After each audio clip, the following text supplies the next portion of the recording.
family, and we love you all.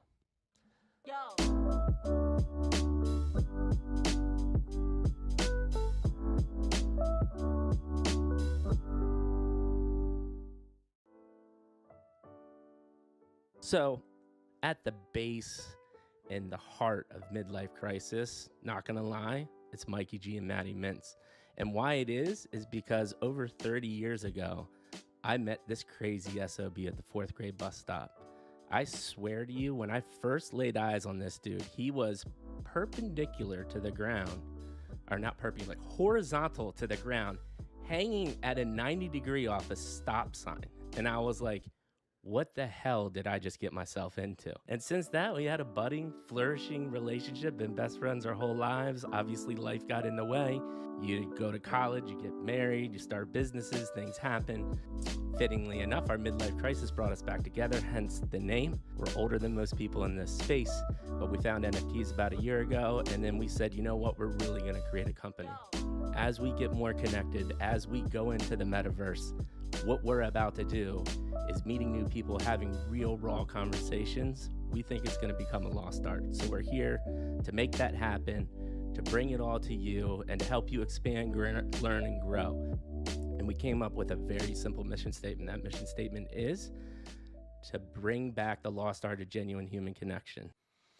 And I got one last thing to say, and I'm dead serious when I say this. I genuinely, and Maddie genuinely believes we were put on earth to do exactly what we're doing now. We love doing this. We love meeting new people, and it just gets us so freaking excited. We think you as family, and we love you all.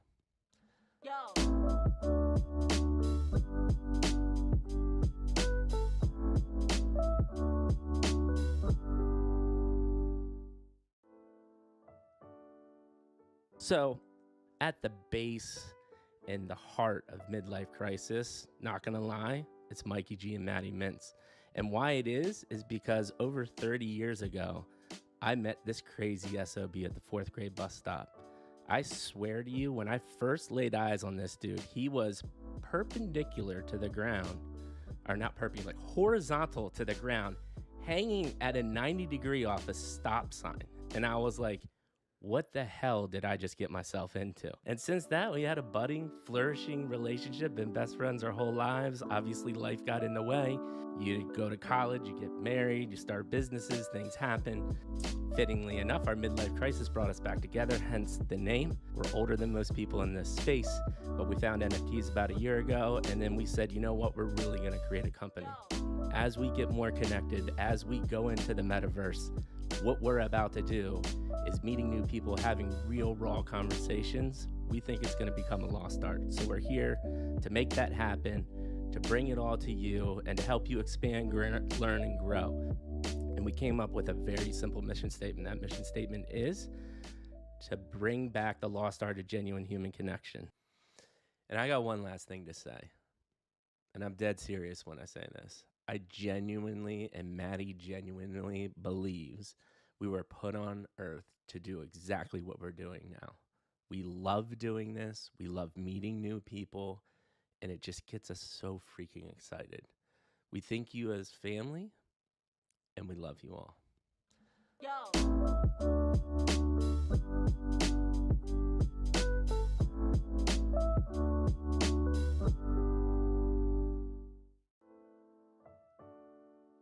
So, at the base and the heart of midlife crisis, not gonna lie, it's Mikey G and Maddie Mintz.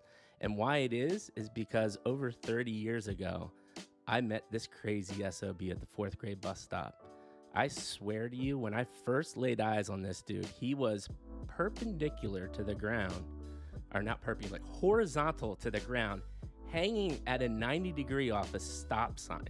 And I was like, what the hell did I just get myself into? And since that, we had a budding, flourishing relationship, been best friends our whole lives. Obviously, life got in the way. You go to college, you get married, you start businesses, things happen. Fittingly enough, our midlife crisis brought us back together, hence the name. We're older than most people in this space, but we found NFTs about a year ago, and then we said, you know what, we're really gonna create a company. As we get more connected, as we go into the metaverse, What we're about to do is meeting new people, having real, raw conversations. We think it's going to become a lost art. So we're here to make that happen, to bring it all to you, and to help you expand, learn, and grow. And we came up with a very simple mission statement. That mission statement is to bring back the lost art of genuine human connection. And I got one last thing to say, and I'm dead serious when I say this. I genuinely, and Maddie genuinely believes we were put on earth to do exactly what we're doing now. We love doing this. We love meeting new people, and it just gets us so freaking excited. We think you as family, and we love you all.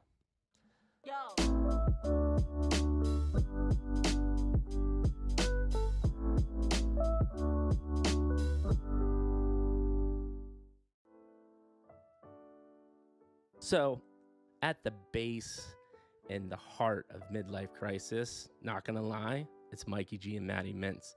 And why it is because over 30 years ago, I met this crazy SOB at the 4th grade bus stop. I swear to you, when I first laid eyes on this dude, he was perpendicular to the ground, or not perpendicular, like horizontal to the ground, hanging at a 90-degree off a stop sign. And I was like, what the hell did I just get myself into? And since that, we had a budding, flourishing relationship, been best friends our whole lives. Obviously, life got in the way. You go to college, you get married, you start businesses, things happen. Fittingly enough, our midlife crisis brought us back together, hence the name. We're older than most people in this space, but we found NFTs about a year ago, and then we said, you know what, we're really gonna create a company. As we get more connected, as we go into the metaverse, what we're about to do is meeting new people, having real, raw conversations. We think it's gonna become a lost art. So we're here to make that happen, to bring it all to you, and to help you expand, learn, and grow. And we came up with a very simple mission statement. That mission statement is to bring back the lost art of genuine human connection. And I got one last thing to say, and I'm dead serious when I say this. I genuinely, and Maddie genuinely believes we were put on earth to do exactly what we're doing now. We love doing this. We love meeting new people, and it just gets us so freaking excited. We think you as family, and we love you all.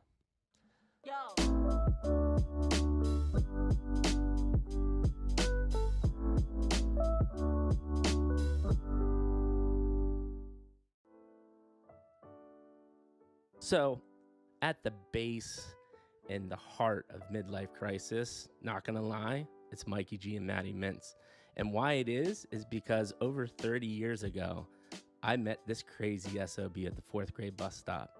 I swear to you, when I first laid eyes on this dude, he was perpendicular to the ground, or not perpendicular, like horizontal to the ground, hanging at a 90-degree off a stop sign. And I was like, what the hell did I just get myself into? And since that, we had a budding, flourishing relationship, been best friends our whole lives. Obviously, life got in the way. You go to college, you get married, you start businesses, things happen. Fittingly enough, our midlife crisis brought us back together, hence the name. We're older than most people in this space, but we found NFTs about a year ago, and then we said, you know what, we're really gonna create a company. As we get more connected, as we go into the metaverse, what we're about to do is meeting new people, having real, raw conversations. We think it's gonna become a lost art. So we're here to make that happen, to bring it all to you, and to help you expand, learn, and grow.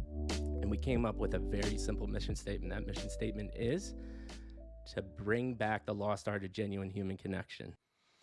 And I got one last thing to say, and I'm dead serious when I say this. I genuinely, and Maddie genuinely believes we were put on earth to do exactly what we're doing now. We love doing this. We love meeting new people, and it just gets us so freaking excited. We think you as family, and we love you all.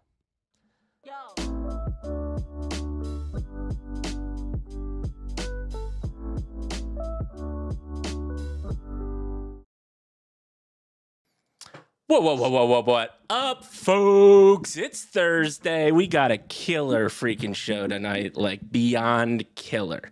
We got free shit. We're talking sports. We're talking Star Wars movies, not just our probing question with episode 1, 2, and 3. But before we get there to all this goodness, Maddie, how you doing, brother? It's been a hot minute.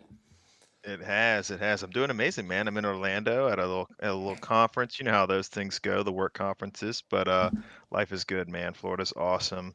I'll tell you one thing that's really cool is when you get around other successful people, is one, it's contagious, and two, there's so many more people finding ways to win in so many different areas, and it's just like very it's a pretty positive environment, man. It's good. It's good. And I'll tell you, you want to know something really cool is watching other industries start to recognize what web3 is, what AI is, and they're slowly gravitating, and it's just neat being in this environment because I already know we're so ahead of the game, man. We're ahead of the curve.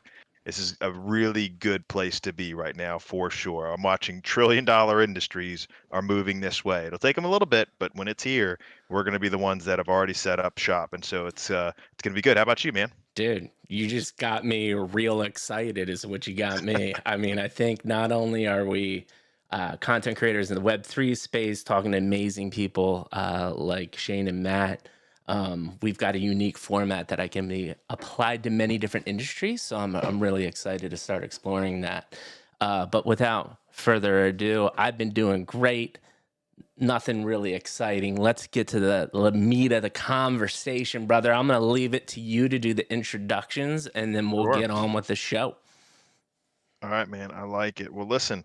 So this one has been cool. We've been kind of having conversations back and forth through email. I'm actually excited to get into this. Like you said, we haven't had. Um, I think this is going to be unique, and I'm excited because already when we do, before the show, we have a quick chance just to get to know the guests and say, here's who we are and find out a little bit about them. And I knew we were going to vibe because I used my Star Wars reference and immediately made a best friend in Shane. So here's the thing, man. Matt and Shane are awesome, right? They have a lot. They have a very cool background. I like, Shane, how you described your background's all over the place. Here's the thing: you've been involved in a lot of stuff when it comes to tech. In the gaming world, designing games for Marvel, Xbox Studios, but then also just in production, you were able to work a horror series with Hulu. You work future casting with Facebook and with Snapchat. You've been all over the place in terms of like the big names out there. But the really cool fact is this: he pitched a Star Wars. Was it a film or was it a series? It was a series. Okay, Let me so just tell you the best experience and the most heartbreaking experience all at the same time. So I pitched three concepts to Disney. First two, they're just like, even before I even finished the concept, they're like, nope, that one's not gonna work. Nope, that one's not gonna work. And then the third one I pitched, they loved. yeah. And again, to be fair, I pitched thousands of shows, movies, and concepts through Hollywood. Some of them have been successful, some of them not. But this one I pitched, and by the time I had got to my car in the parking lots, so I just pitched, got to the car in the parking lots, I had an email from them saying, "We love this idea. This is great. We're taking it up to the next level." Like you never get that. So just to get that was insane. Yeah. And then a week later, they emailed me again. So again, not me going back and say, "Hey, where are we with the pitch? What's happening?" They came Mhm. back and said, "Let me just tell you, traction here is insane. We're taking up to the top level on this." Oh, And so man. I thought, man, I'm gonna be in fucking canon for Star Wars. Yeah. This is insane. That And the is concept, I mean, I can picture the concept, but I think that's another podcast. But yeah. it's like Oh, we're it's like definitely doing another podcast just on this topic. let me just tell 100%. you, because still believe in the project, believe in the thing. And what they said to me is that went up, I waited like 2 weeks. They eventually got back to me and said, "Listen, we love the idea. Not saying no. All we're doing is shelving it for now." Which, Mm, I mean, in Hollywood, it's a no. yeah. It's a no. That's Yeah. a straight up no. They're just being nice. They're being kind. But man, for those few I mean, weeks, you I got was a like, couple emails from Disney about a Star Wars pitch. exactly, and That's that we were like, they were legendary. into it.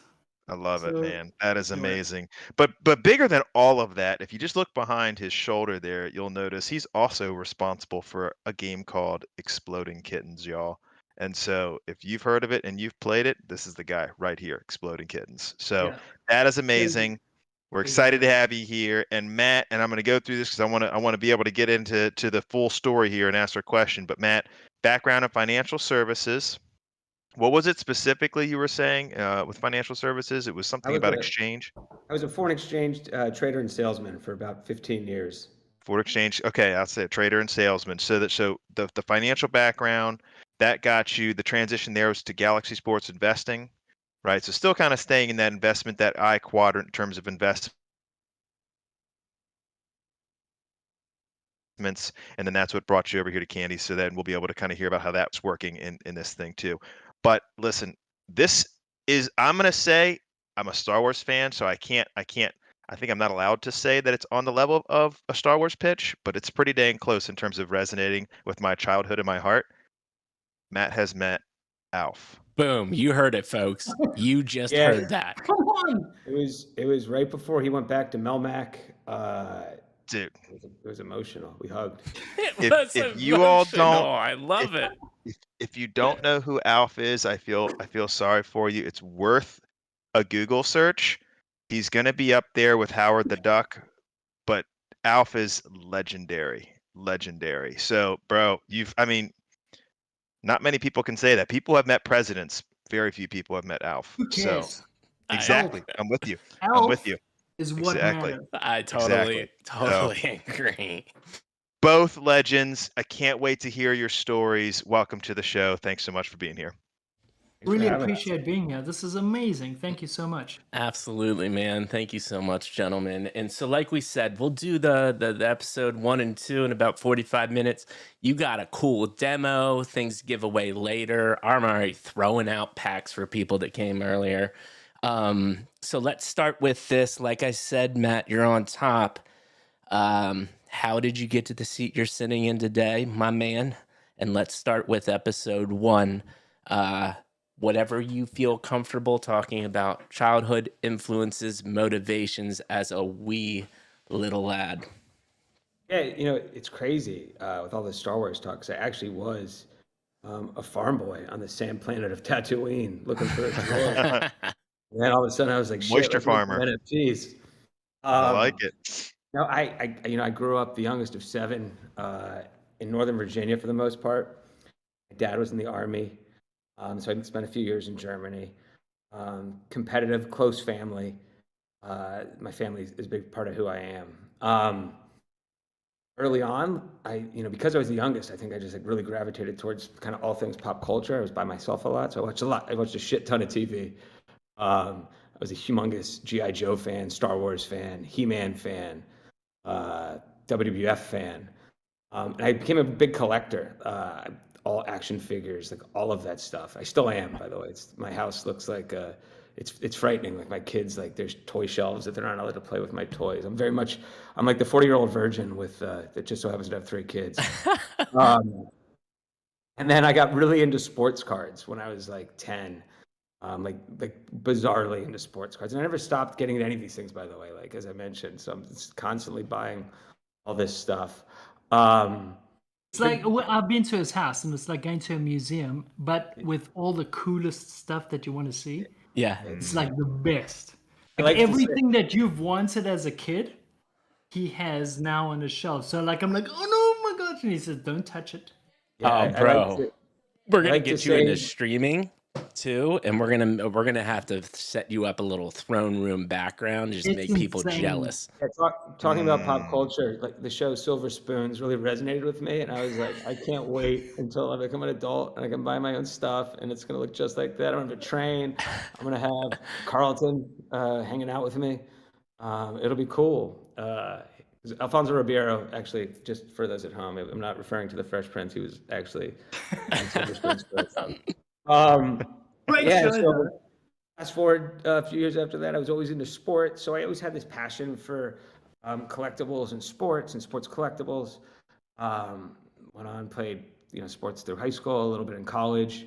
And then I guess my journey started, moved to New York, started working in finance. Yeah, I guess those are my early days. Maddie, I'll let you do the hard work right now. Yeah, man. So listen, we got to unpack a little bit more in that. I feel like what we got is like the trailer for episode 1. So Sure. that's okay. So let me ask you this, man. So you said super into pop culture. As a result, you were being at home a lot. Your dad was in the military. Any of those things do you think shape? I mean, obviously you're in collectibles now, right? But any of those big influences in terms of maybe like where you went to start your career? I mean, you started with finances. Were any of those motivations from a young age? Was that from family, or you said you were Yeah. the youngest of 7? I mean, so if you're the youngest, that's its own little thing right there, being the youngest of 7. How did any of those things influence kind of who you are today? No doubt. Um, I had 3 older brothers, all worked in finance, so that always felt like a natural path. I did Got it. skip over one part when I got really into pop culture. When I was 10 years old, I was wrestling and I broke my neck. So I spent a year in the hospital. During this year, I joined like every possible fan club ever, including the Alf fan. Holy shit. Yeah, that's right. Mhm. Including the Alf fan club. Hence, I met him, and I like draw like pictures of. I could like You could design Sting's makeup and send that into Mhm. WCW and win a contest. Like the cool thing, like there's a few positives when you break your neck when you're 10. Like you basically win everything. You're like you're kind of like it's like be a Make-A-Wish kid with all the upside, none of the downside. Mm. Um, Also, so can I ask a quick I had a lot of question? cool experiences that I wouldn't have had otherwise, but it also got me like bizarrely into pop culture. Like I memorized everything. I memorized baseball lineups, professional wrestling rankings, like every episode of every word in Bewitched, because the hospital I was in had, they didn't have a very good deep uh, cable selection. So that's when I think like I never was able to shake that collector mindset or that like pop culture fandom and fiendom, and I was always trying to deepen it because of that through magazines. Right, obviously no internet in 1990, so you had to do No, the bro. 88. Can So I you had ask to do the you, hard work. can I ask you a question? When you broke your neck, I don't know if I'm that's trying to allowed. just, I'm trying to picture the young 11-year-old Novogratz. Did you have that full? Because what I'm picturing is like a full cage kind of neck brace. You were kind of like the whole everywhere you're walking like this. Is that what you had? In fact, I did, but I was in the hospital for quite a long time before I was able to leave with said Halo brace. Ah, the So yeah, halo brace. That's it.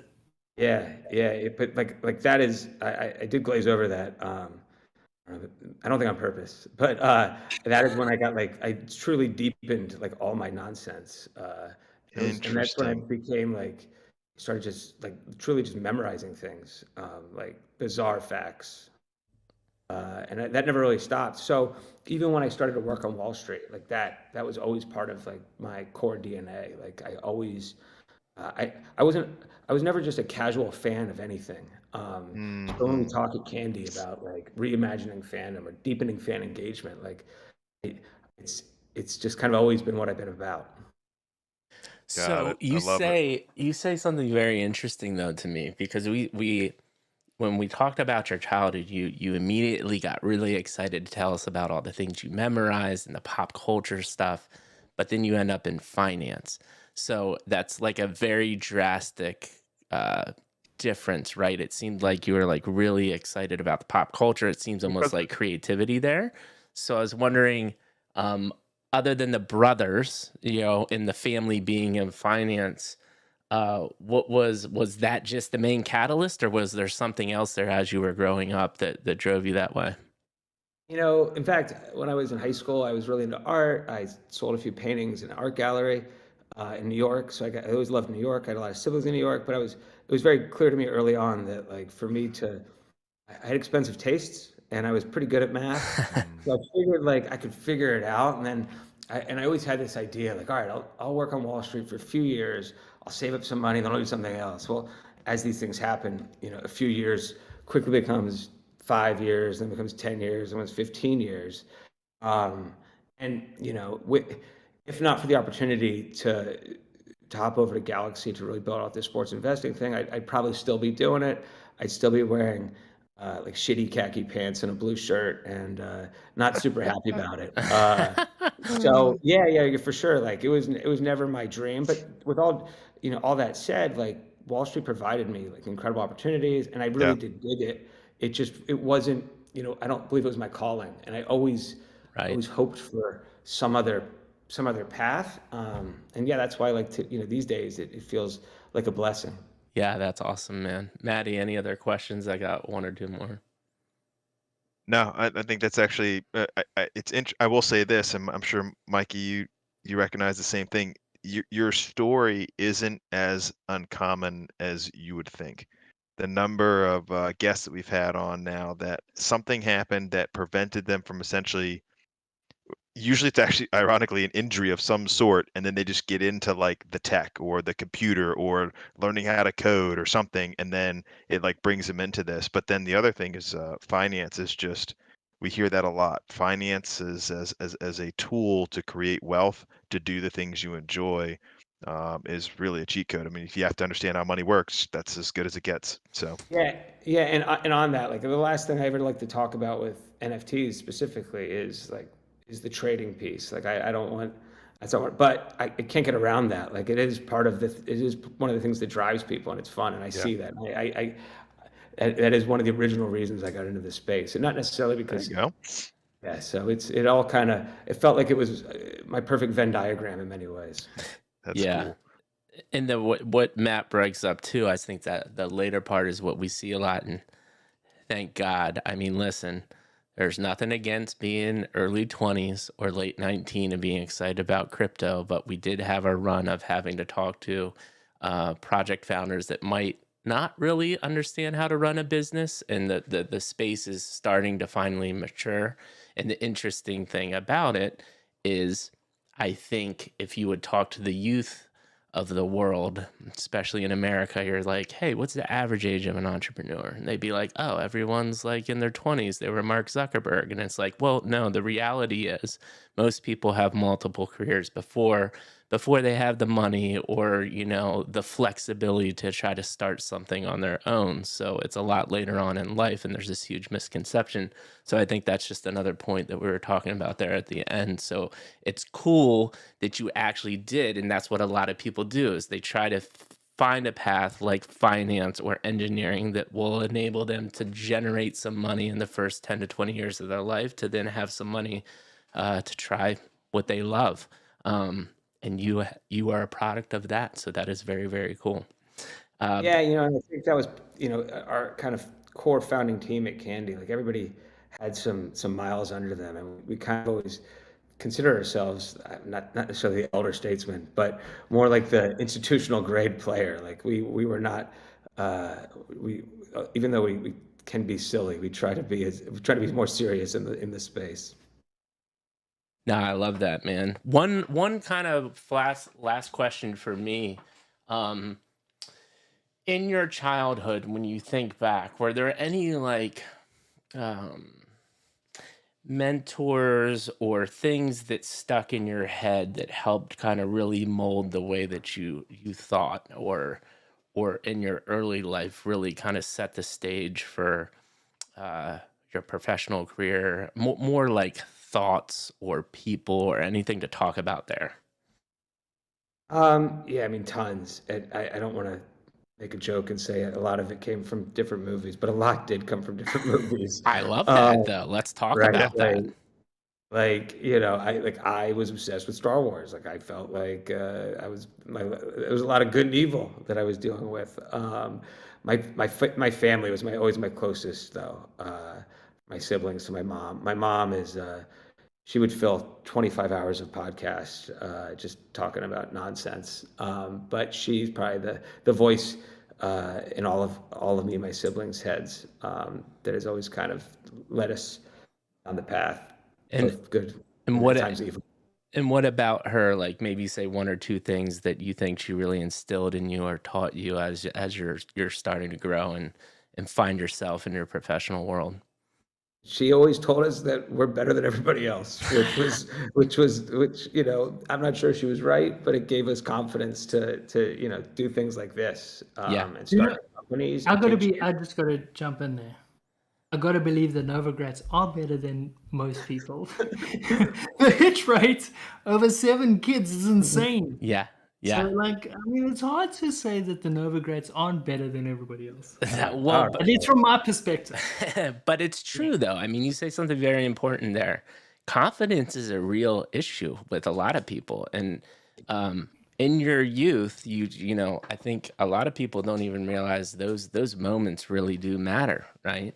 And for your mom to constantly be telling you you're better and you can do anything you want, that is such a massive thing for a young kid to Yeah, hear and allow for them sure. to develop and grow over time.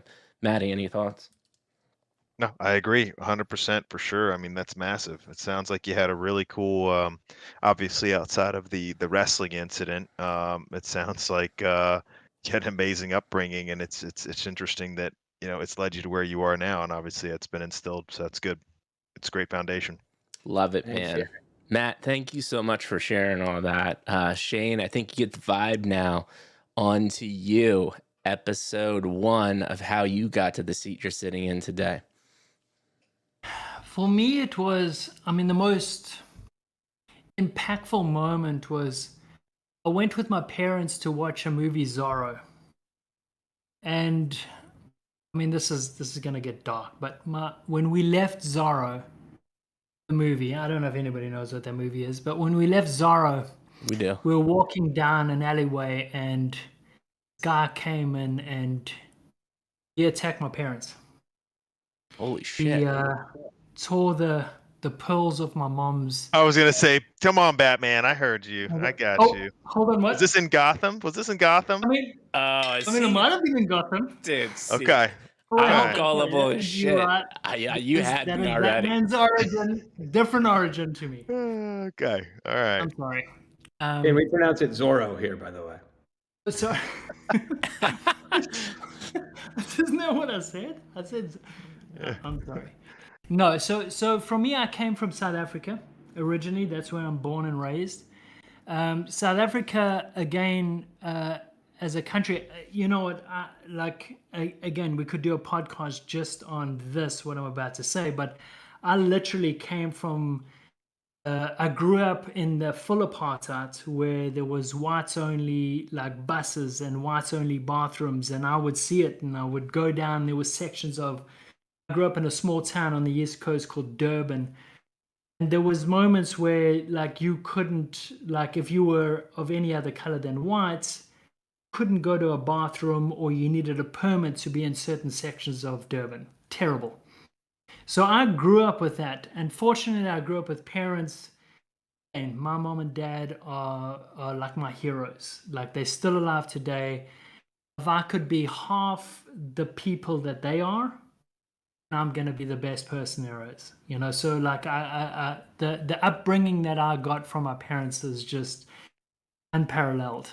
So I, you know, most of kind of where I've gone is because of the support of my parents and just, you know, the example that my parents led.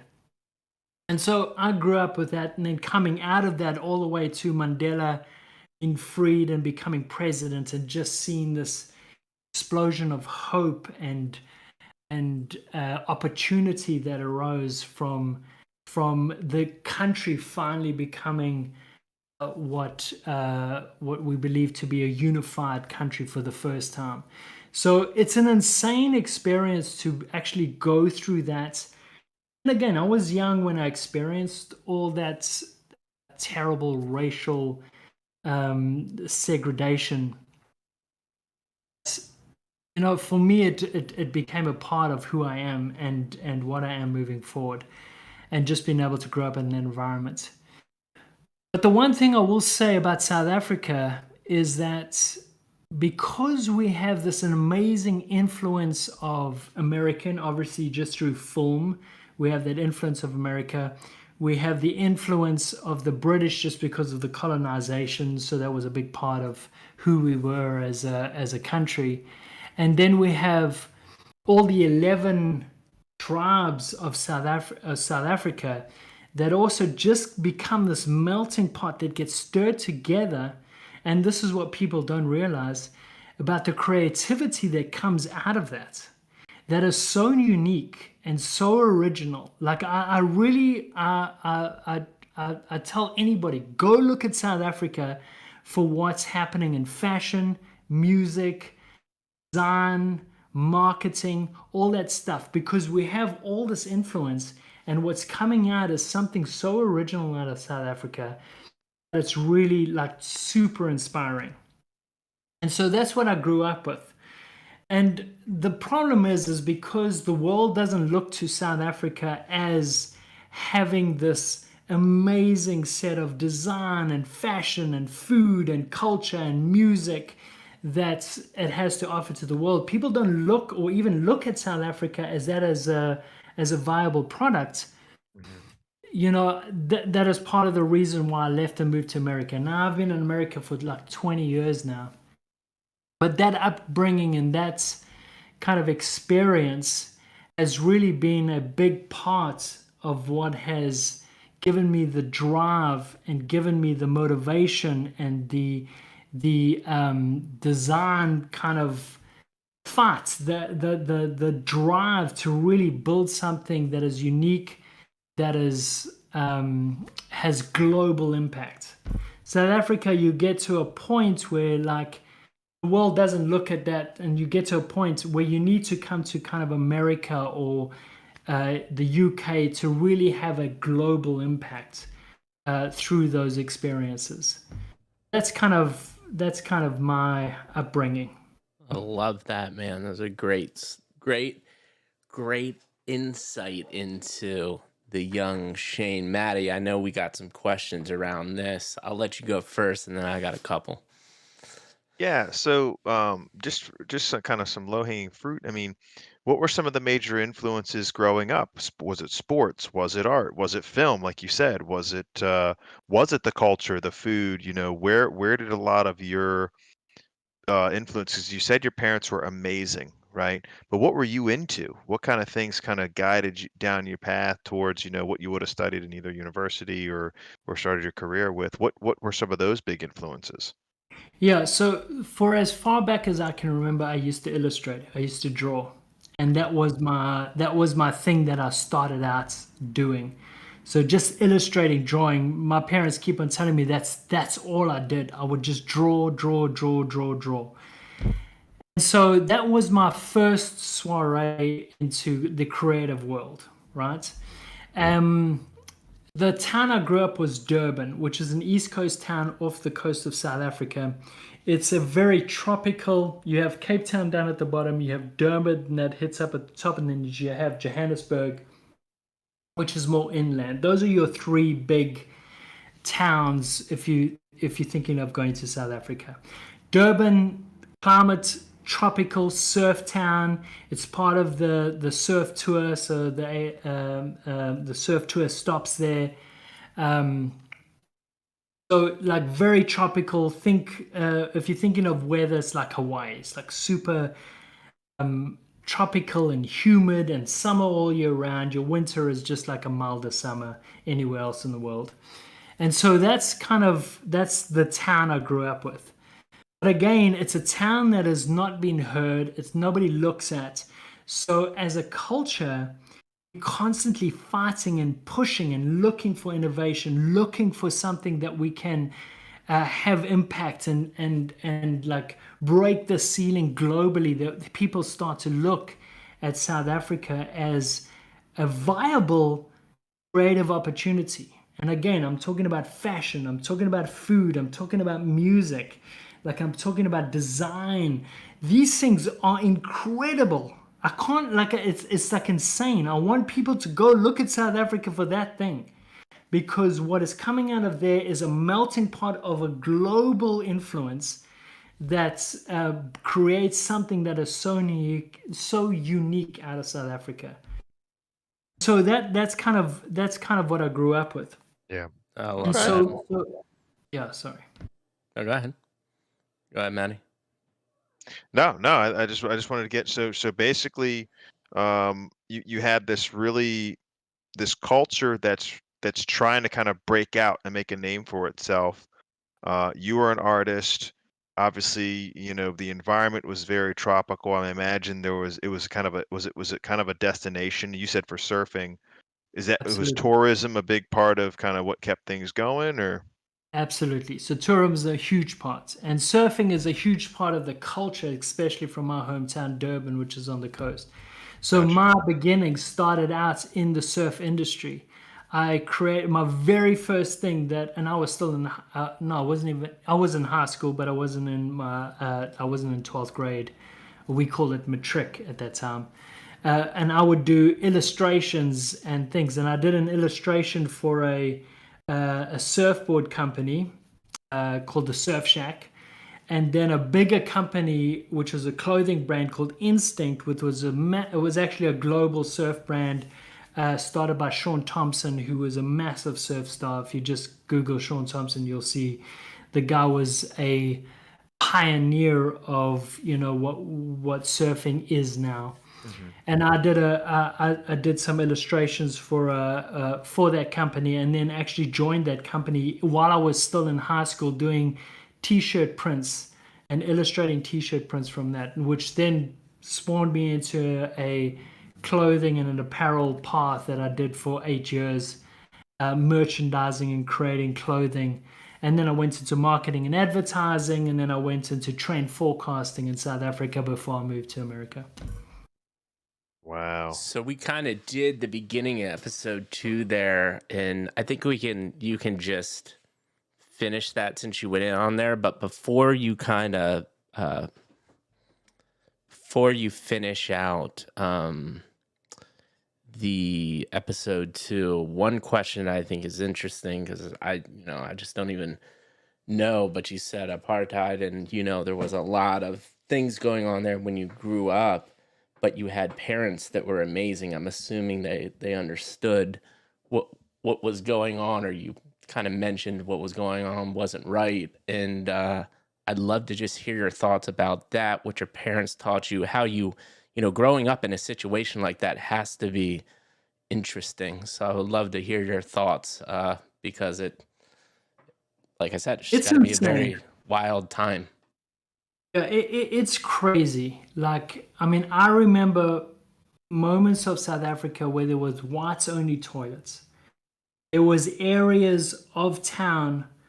There was an area called Grey Street, and if you didn't have a permit, if you're of any other color, come and work in Grey Street, you would get arrested and put in prison. It was a nightmare. Jeez. And my parents, like, listen, they weren't protesting or doing anything like that, but they knew that wasn't right. They knew they didn't agree with any of that. So that's what I grew up with like, this just is wrong. Like, these are people, like, this is not how we should be. And so that is, but I mean, listen, my story is not fantastic, to be honest. Like, the moment when Mandela was going to get released, I was all for it. I was in college at the time, and unfortunately, this is what I'm not proud of myself for being. But I will talk about how I reconcile that now, and I'm a very different person from then. But when that was happening, and this was happening while I was at college, and there was protests like free Mandela, and I was 100% for it. At the time when this was happening, and this is what I'm embarrassed about myself, but this is just where I was a kid that all I wanted to do was I wanted to skateboard, I wanted to surf, and I wanted to hook up with girls. That's all I wanted to do. That's the time of my life that really mattered. And so I would walk out of my college, there would be a protest, I would say, yeah, free Mandela, and I would walk straight past, get in my car, and go for a surf. Yeah. That was my thing. But to be fair, I mean, listen, when you're young, it's it's different. It's different, and I would Me personally, I wouldn't beat yourself up for that. It I, is. I do, but here's the thing: is I do regret it Yeah. to a degree. This was such a historical moment. Hmm. It's something that right now means so much to me. Right. Like Right. it's such a big passion point. Like again, and I don't want to bring politics into this, but when I see the rise of racism in America, Mm-hmm. which I always look from the outside to America as being the country that has all the answers, Right. that had solved racism, had kind of taken care of that business. That was what I assumed until I moved out here and realized, oh fuck, there's racism here, like Yeah. way more than I expected. Yeah. And then obviously with Trump coming into power, that did not sit with me. And I just remember thinking, I don't want to be a part of me sitting back and thinking like this is okay, or not saying anything, or just being quiet about it. I want to say something. I don't want to be that person that I was in the time that we have a historical change in South Africa. I want to be a voice for the movement. Right. Yeah. No. And so this, yeah, Yeah, no, it's good to understand because that obviously comes through something that impacted you when you were a youth. Um, and yeah, not to get into the politics and stuff, we try to shy away from that. yeah, But and I don't want to get I into am it. very interested in same question, then we'll move on to your episode 2. And we'll go to Matt since we've been talking to you for a little bit after this. But the same kind of last question we asked Matt. Parents, cousin, uncle, any influences or mantras or things that you remember when you were little that helped kind of mold you or project you into your professional career? Absolutely. My parents, just their sheer support on anything that I wanted to do, were there.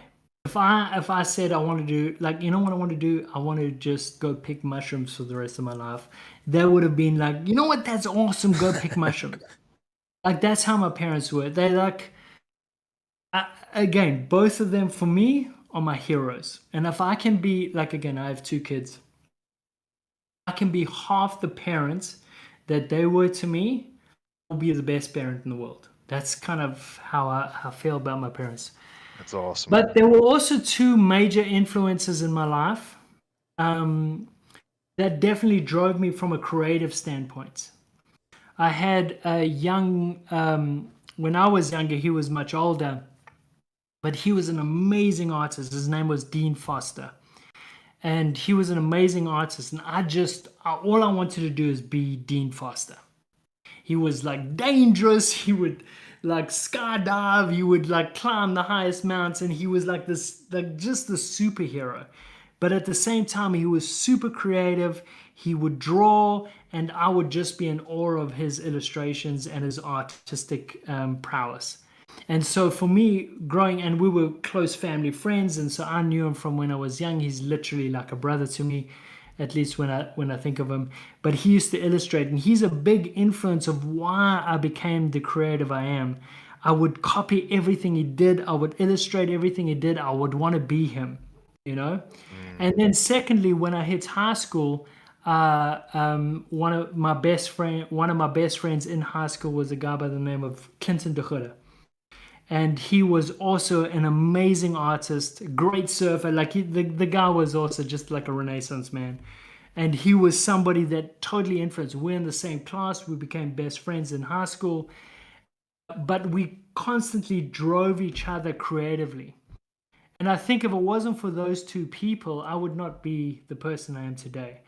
Those are the 2 people, like, again, you don't know, but those are the kinds of people that really catapult you from a creative standpoint into the person you are today. And so when I look at the things that I've accomplished, the things that I've got to, the foundation of that is really my parents and, Dean and Clinton. Yeah, and that's why we asked that question. Really appreciate you sharing it with us because I think another reason we like to have these conversations is I think people think that you as a creative, it just magically happens, right? You came out of the womb and boom, you're just this beautiful creative person. Some people, they have a better knack for it, but it's really nice to just reiterate the message that it takes hard work to be successful from Yeah. a very young age. Maddie, any thoughts before we move on to Matt? No other thoughts. I will say though, keep in mind just as a time thing, Mike, if we're doing the giveaways and the demo, we won't have as much time as we normally have for episode 2. Yep. So we may need to do a little condensed version. Other than that, though, man, this is fascinating. And man, we've said it a couple times here already, but it's like we could do a whole podcast just on your both of your episode ones, just kind of breaking it down. It's fascinating to hear, and to Mike's point, not only that hard work and you have to develop skills. Doesn't matter who you are. One of the things that we really like about this is sometimes people can be, everybody thinks you have to be Elon Musk to be an entrepreneur or to build. And it's like, those are the 1 in a billion type people. You know what I mean? Most of us are just regular people. We had upbringings. Those upbringings influenced us. We worked really hard and we had a passion for something. And that is something that anybody who wants to put their mind towards it can also achieve too. And I think that that's just a really important thing to kind of demystify the people who are behind some of these projects and some of these businesses, is to remember, like, listen, man, at the end of the day, we all put our pants on one leg at a time. And so it's just, Yeah. it's important. That's a Yeah, good. Maddie, on that point, we were talking about lines that we've heard or mantras. My dad had this thing that he told us, all of us growing up, and it was a line from George Blanda, the Hall of Fame kicker from the 50s, who not many people know, but my family knows because he always quoted him, and it was hard work equals success. And he would write that. That was always his note anytime he wrote you a letter. Yes. Yeah. It's awesome. Yeah, and to Maddie's point, like, it's not always, yes, we've had people that have had very rough childhoods, really rough lives, but one thing that is absolutely consistent is they had a mentor, a figure strong in their life that taught them the importance of discipline and being creative and trying new things and failing and all of the things that, successful people always rehash, but they're learning it from a young age. So fascinating conversation already. We'll do this for episode 2. Matt, I'll go back to you. Don't have to go detailed throughout your professional career, but let's hit, maybe the top 3 highlights of things when you think back before you found web3 and started Candy, that really helped, project your career into being an entrepreneur and really wanted to grab a hold of this web3 thing. Yeah, so starting off in the early 2000s in foreign exchange, it was kind of like right when trading started to become electronic, right? A couple years prior to that, you would just have like dudes smoking cigarettes, like saying like, "Oh, your dollar mark is 55.85," and and these spreads were super wide, and it was literally like it hadn't changed for 50 years. And then right around 1999, they started having electronic trading, started to get somewhat more sophisticated, but FX guys were always kind of the pirates on the trading floor. But it was so terrifying when you went there the first time. Like, holy shit, you just have these rows of desks and people screaming, and you're like, fuck, like I just want to watch Alf. That was so nice. But it was also intoxicating. It was exciting. It made you smart. You had to read so much. You had to be ready for anything. And the failure drove you to not fuck up again. So you were constantly making sure you put the right numbers in. You were constantly sure everything checked out. And I worked through, at least one financial crisis where I would have a stick of deodorant in my drawer and an extra shirt because I would constantly sweat through my shirt. It was miserable, but it was fun, and I dug it.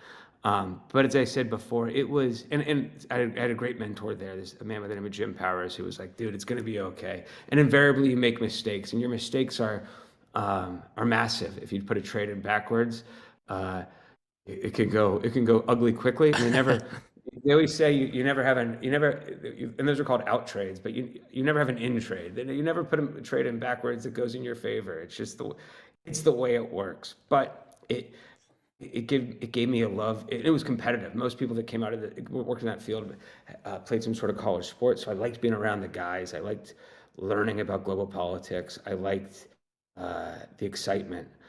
And I think it really did set me up well for certainly these last couple of years in Web3, the good times and the bad times. Yep. Because you had to put in the reps, you had to get tough, you had to learn what you were doing. So I don't think I would be here without it. And I often mock, I don't mock, but I make jokes slightly about my, not being on Wall Street anymore, but I would not be the man I am without it. But as I said before, like I always want to do something else. And then when this opportunity came to do something different, it was, kind of at Galaxy with the sports investing. It was early days. It was before Galaxy was even a crypto merchant bank. It was simply my brother's family office, and we were just looking at things to invest in that were somehow tangentially connected to blockchain and sports. So it was like fan tokens and esports, which was, seemed crazy at the time. I'm like, what are esports? Now, obviously, Right. it's massive.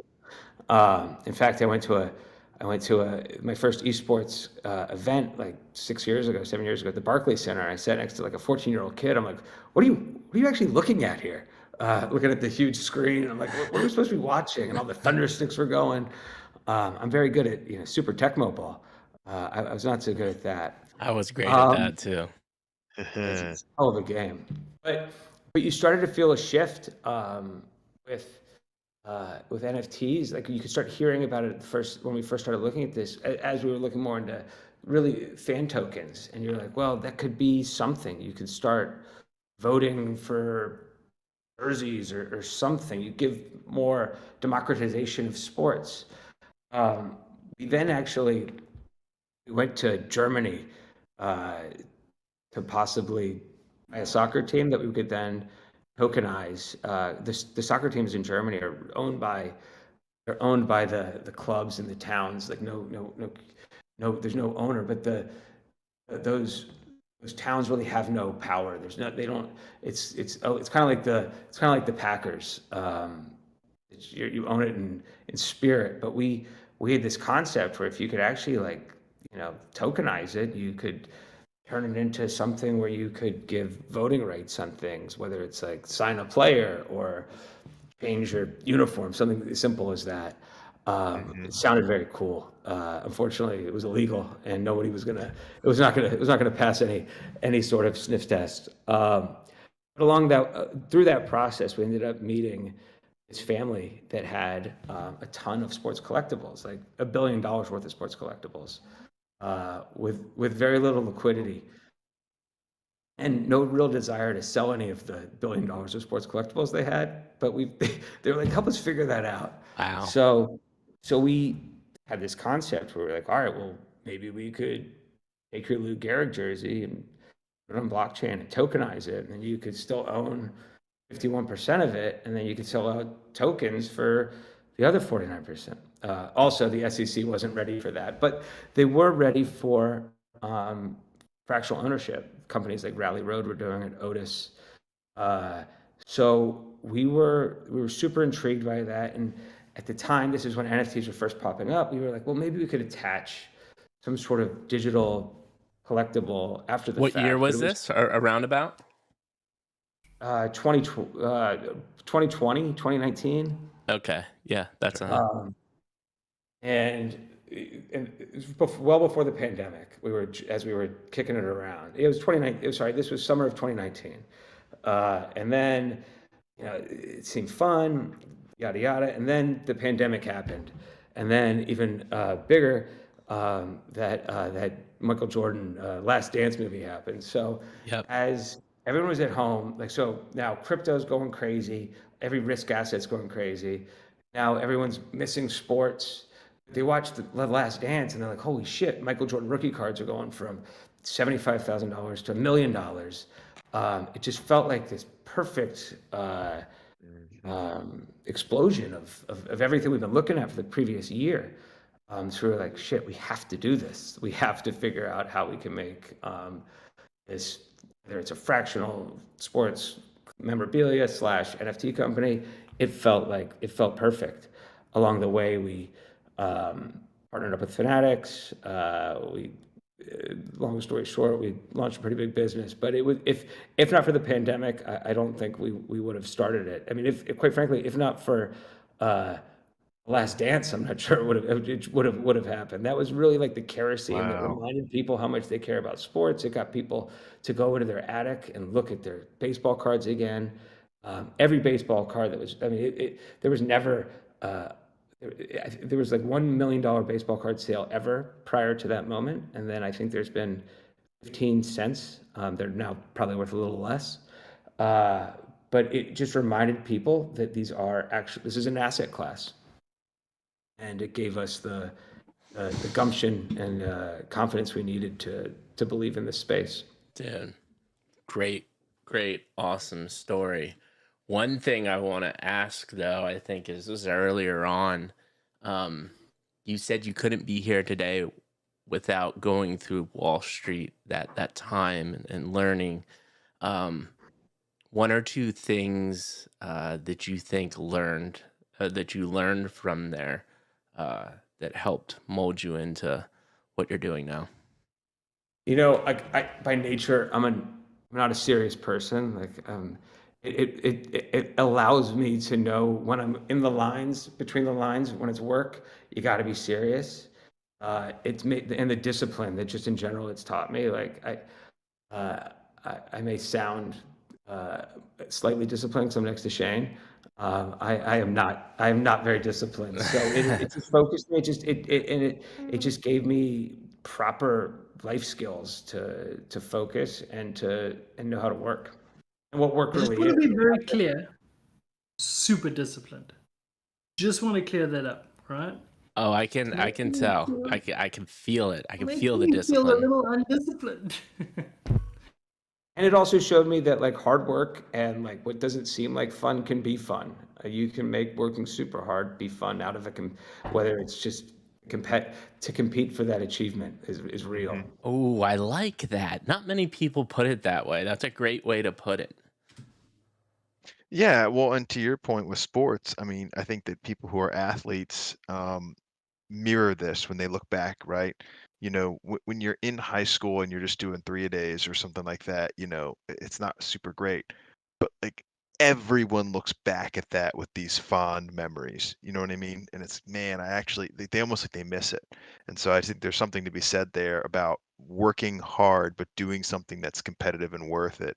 There's a reward there, and there's a satisfaction there. So that's really cool. Maddie, anything before we move to Shane? Well, Matt, Shane? and anything else before we cut it off? Anything else to add there on episode 2 before we go to Shane, Matt? All good on me. All right, Maddie, any questions before we move to Shane? No, definitely. This is awesome. I'm getting excited. You know, I heard the stories growing up, my dad throwing away all of his baseball cards, and of course, we all grew up like, we're never doing that. We're never doing that. And you know, I would be lying to you. I may have tucked away in the parents' basement. I like still have the collection sitting there. Haven't touched it in, 35 years or whatever, but now maybe I need to open it up and see what's in there. There's probably some treasures. So we'll I was see. just going through before this started. I was just going through my kid's Pokemon collection. He's 9, and he has. And I didn't want to tell him. Those things can get wild. Oh, bro. Unfortunately, his are not very good. I don't want to tell him that, but he knows not to throw anything away. So he's putting really shitty Pokemon in the binders. And I'm like, Have you watched Yeah. the Netflix just launched a reality show on that guy in Jersey that has the collectibles company? and Golden. Yes. Yeah. Is he like is he always been a thing, or did he like luck out on a TV deal? I don't even know anything about the guy really. He's always been a pretty big collector, but another great success of the pandemic. He became much bigger. But he's always been one of the leaders of the space. Right, but pandemic, that government infused Wow. money had a lot of people sitting at home ready to spend. Not just on baseball cards. They were buying Jordans. They were buying watches. They were Oh my buying. gosh, dude, the sneaker market, all of this stuff exploded. All right, well, let's get to Shane. Shane, same question to you. Episode 2, you had a plethora of things. We were like, just so you all know, in the beginning, before we came on, we are like, Shane, give us a couple, like 2-3 bullet points. He started with 2, and then 15 later, I was like, all right, man, I think we got what we need. So give us the highlights, man. Like you literally make digital highlight cards. So give us the handful of highlights of your professional career. I'm excited to hear this. So I will. But first off, my career is super schizophrenic in terms of the creative field that I've been in. I've been very, very fortunate to be able to work with some of the biggest brands in the world and be able to create some really interesting concepts with them. Again, starting in South Africa, if we just want to kick off there, started in apparel, fashion, in a surf brand. I literally started drawing graphics for t-shirts. That's literally how I started. That evolved into marketing and advertising with a company called ICO. I went into trend forecasting, where it looked at everything that was happening around the world and say, like, these are the trends of what's happening in particular regions. I then moved to the States, and I've been in the States like 20 years now, so this is feeling like home to me. I came in tabletop gaming, where I did gaming. I then started a company, and this is where I become a serial entrepreneur and starting 1,000 companies that were just a string of failures, but failures that I'm super proud of. And they're failures for reasons that I think could have been solved, but it is what it is. The first was eDoc, where I created an interactive clothing brand that had hidden messages and codes in it. If you unlocked the codes, you ended up online. And if you were online and you unlocked the code, there was a movie, and the movie was about a band, and there was a murder, and you were knee deep in a murder mystery that used your apparel line to actually solve that murder mystery. Something that actually I'm really proud of, and something that I still feel like the thesis is there. But we, for production reasons, ended up not being successful. So I just want to be very clear. My career is a string of failures. But it's failures that I believe in. It's failures that I still think have merit now. And it's failures that I've learned from. And so that's been the important part. I left and I created a company that started digital gaming. I did a game for Marvel. I did a bunch of original casual games. One of them actually was the first start of Exploding Kittens as a digital format. That's where I created the game initially.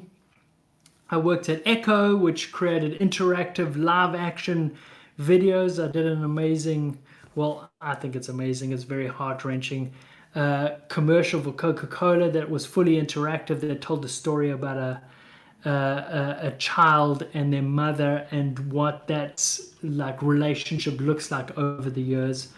Very heart-wrenching. I then went into Hulu, created an anthology series. I did I defined some of the interactive components for Netflix. I worked as a contract there. I worked at Facebook or Meta, should I say, in defining and looking at all their future products that they're coming out with and creating what the future would look like in the next 10 years. Really fascinating, really amazing. Another whole podcast could just be spoken about what I believe the future is going to be in terms of technology and experiences that humanity will actually take care of. We were working with AI, we were working with mixed reality, working with spatial computing. It was insane. Worked with Snapchat in creating content that utilized their amazing technology. like mostly VR, and how we could enhance storytelling through VR. And then I created Exploding Kittens, which was something I created in the previous company that I made the Marvel game.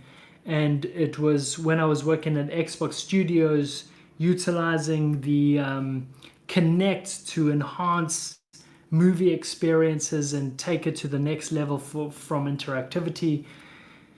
It got shut down, and in that moment we got shut down, I created I took Exploding Kittens, which I created in another company, assigned it to a deck of cards, and we started playing it as a pastime in the company, which then became very, very competitive and very aggressive in terms of what was playing. And when I heard that, I thought, oh, this is something that actually could be meaningful.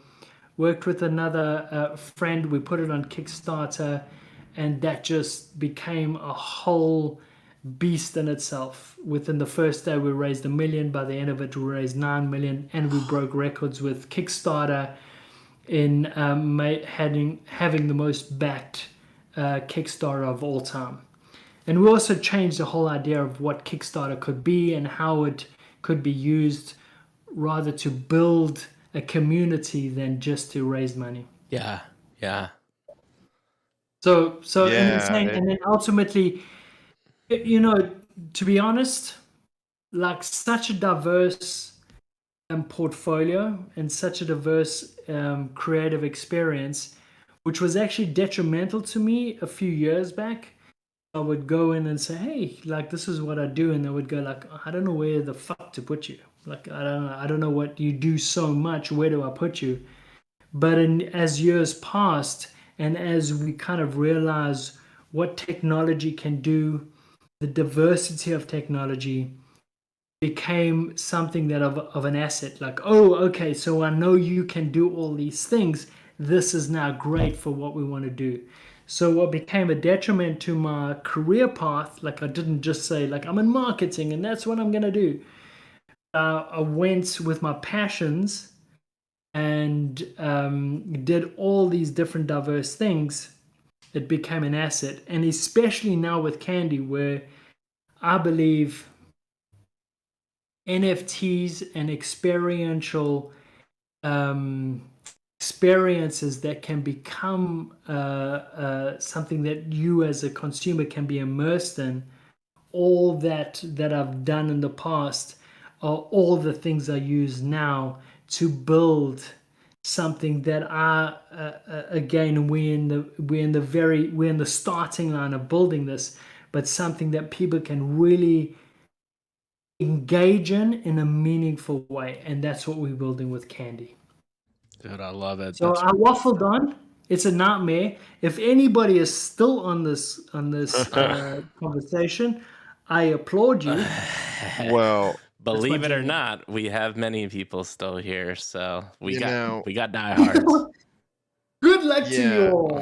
Thank you. Well, I'll tell you this too, and when you say that, all I heard was absolutely a complete string of failures. You should be very disappointed at this resume because you've only worked for like every major tech company that's ever existed and had success there. So if that's your version of failure, then fail away, sir. I mean, it's like this is hilarious. Marvel, Xbox, Hulu, Netflix, Facebook, Snapchat. Like you set the record for Kickstarter. I mean, yeah, that's wild, Well, man. That's you know pretty what? cool. I feel I'm so like again so grateful, so happy. I like it. Sometimes I pinch myself in the experiences that I've had to offer.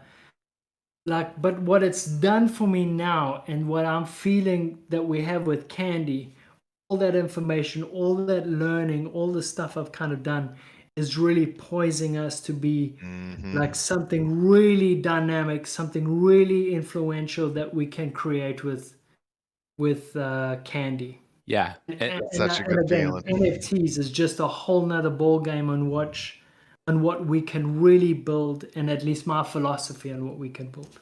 Yeah. And I think there's a couple natural questions there. One, the failure part, right? So 1 to 2, well, two. You can't just give us one, but two major learning lessons from those failures. Let's start there.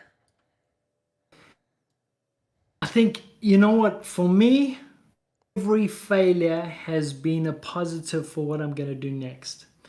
Major learning failures, some of it is out of your control, right? So I look at eDoc, one of the ideas that I really feel still passionate and I still believe has legs in various iterations of what we could actually execute there. But eDoc was an interactive brand. We took an apparel company, created a bunch of garments, t-shirts, jackets, caps, all these different garments. We hid messages and codes in all of them. If you unlock those messages and codes, went online and unlocked those codes, there was a movie that popped up. The movie was about a band. There was a murder, and all of a sudden you were in a murder mystery that was solved by the garments that you wore. And the thing that I loved about that in its failure, and the failure was because of production, nothing else, is that we took a garment that at the best, your very best, you would have a 5-minute conversation where you would be wearing it and I would say, oh, that's an amazing t-shirt. And you would say, great, I got it from here at 10 minutes conversation. But what we did with eDoc is we created an experience that was like you saw the garment and you would say, hey, that's a great t-shirt, love the way it looks. And then you would go, you know what it does? If you did this, do this, and there was a bunch of codes that you can unlock in various different ways. Go into the dark, go into UV lights, fold your garment, use your phone. There was a bunch of ways that you could solve a particular garment.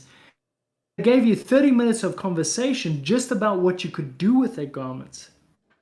And that for me is paramount. Like that is like the thing that nobody does. Right? And then even more is that you could go in and dig in if you wanted more and find the movies and get involved. And what I'm about to say, I know you might not believe, but this is what I believe. But our whole thing was, there was a band, and the band was about the forefathers of America reincarnated. And that at the end of our second season, it was just at the time where Obama was running for president, we ignited the community through our garments to go and vote, to go and get out there and go and vote, because that was the big part of the thing. So if you solved the puzzle and you went out, the big thing was to go and vote. And at that time, he became president, Obama, and I just want to say you're welcome, because I think it's because of that. You made it happen. So real quick, you had. I don't think that's true, but I like to believe it. Hey, listen, man, tap yourself on the shoulder there. A failure, one failure, and what you learned. What is the learning from that failure? Every single failure, regardless how big, how small, the package that you take to your next experience. Yes. It's the thing that you learn that you then apply to the next experience. I'm a string of failures. I think most of my career has been great ideas that for whatever reason has failed. Yeah. But the thing that I do is I realize that, okay, that's a learning. Yeah. That's something I can take to the next experience that I do, and realize that, okay, we weren't great at production here. So when I go to the next job, production is something that we need to focus on. Yeah. And so that's every learning. Yeah. Like every that is the one thing I want to just state here. Failure is awesome to a degree, because the learning that you get from failure is so undeniable that for your next project or the next job or the next experience you're going to do, you're going to take that failure, you're going to apply it to it and make sure you don't do it. So with every failure becomes closer to success. At least that's my I love it, man. No, that's great insight. provided you give yourself another shot. Right. But that's the I thing. let yourself grow. So for me, that is actually an amazing insight. For me, every failure I have not taken it as like, I'm useless, or we're never going to do this again. I've taken the things that I realize and I know regardless of failure or success, that this idea is right. This idea is good. Yes, we didn't succeed in this particular iteration of that idea. But you can take that idea to the next, or take the learnings from the next to be successful. Yeah. Every failure is one step closer to success. I love it. Yeah, no, that's fantastic advice. We'll be clipping that one up for your old social medias. That's a good one. All right, so we got demos. I've been giving away some packs in chat. People are still engaging. Let's do this while one question for you guys. Are you able, because there's two things that we can do. I could share my screen through Discord so you'd be able to see what I'm doing, or I can just share the web browser. You're not going to see what I'm able to do to scroll through. Can you walk me through without seeing my screen, I think is the question I'm trying to ask. I think I could. Okay. But it's your call. However you want to do it. No, I'm going to have to try to share my screen, which I'm going to need, 30 seconds to rework the layout. But while we're doing that, I'll kick it to you, Matt, and take us through the evolution of, you were talking about how you started thinking about Web3. Let's talk about the evolution of Candy, how you met this beautiful dude from South Africa below you on screen. And just take us through that journey as I set the screen up and we run through a little demo here. It's as I was saying earlier, like my love of the collectibles and baseball cards is always there. And like, I'm a huge Baltimore Orioles fan. I go to games all the time. I'm like the only guy that lives in Brooklyn that goes to Orioles spring training every year. I have like every possible, like I've been to Orioles spring training for 11 straight years. I think even more than that, maybe 12 now. I've countless collectibles, but like I am not recognized as the biggest Orioles fan when I walk in the stadium, and that feels like an issue. And I could be at a sports bar, and like that was always that was never my goal that like Web3 or NFTs would unlock me being recognized, but felt like that was something that could be accomplished, where teams could recognize their biggest fans, and it was no longer I'm the biggest fan. Well, I can prove it. I've solved all the puzzles. I've been to these games. I can connect my in real life world to my digital world. So that was kind of our original pitch to MLB. We were like, if somebody walks into a Yankees game and you can immediately verify that this is your biggest fan, you could usher them into some sort of VIP room. Sure. And make it competitive, right? Because like if you're the second biggest fan, you need to do something about that, right? And so that's a great strategy. And then not just competitive, then you can also connect with other fans. Then all of a sudden you're like, holy shit, there's more. It's not just me. And then you're like, there's 20 of us or hundreds of us or thousands of us.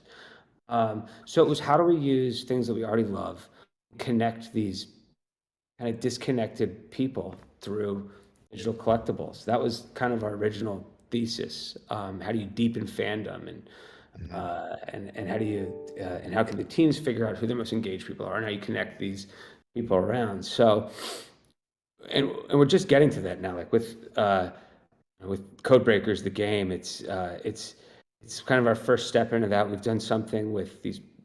It's kind of a loyalty program based on how many things you own, and you different collection challenges, where we're really starting to reward our original collectors. With that, we're going to unlock pretty cool in real life experiences. Like all these things from the get-go, these were all things we wanted from day one.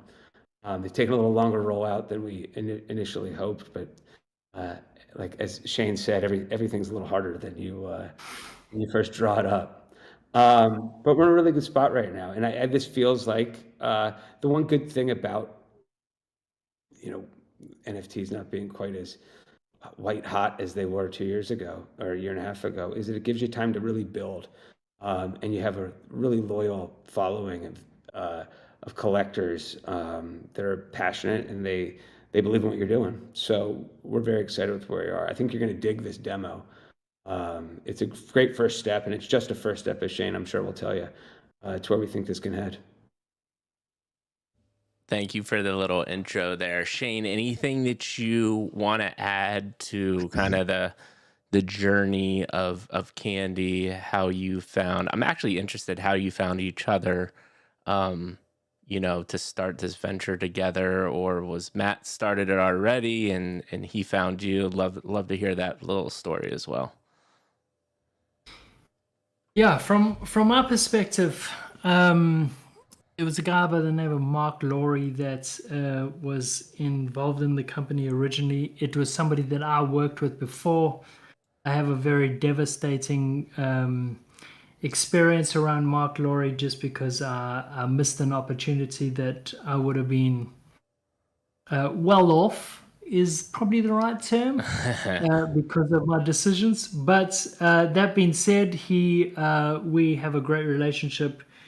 He's now a billionaire and was one of the people that introduced me to Matt and Scott Larwin, who runs the business.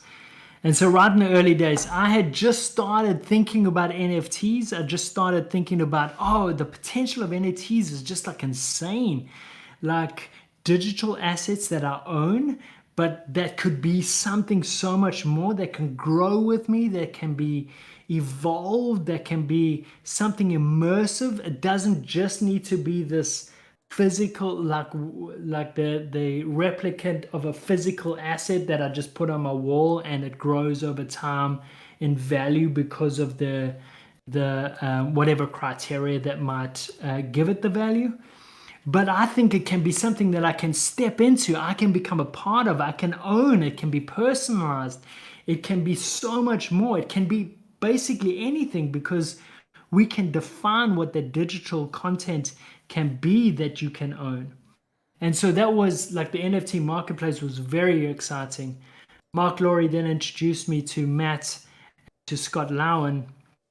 Right in the early days, I expressed my feelings and emotions around what NFTs can be in the future, and also just based on my future casting that I'd done with Meta and all the stuff that I'd done with Snapchat.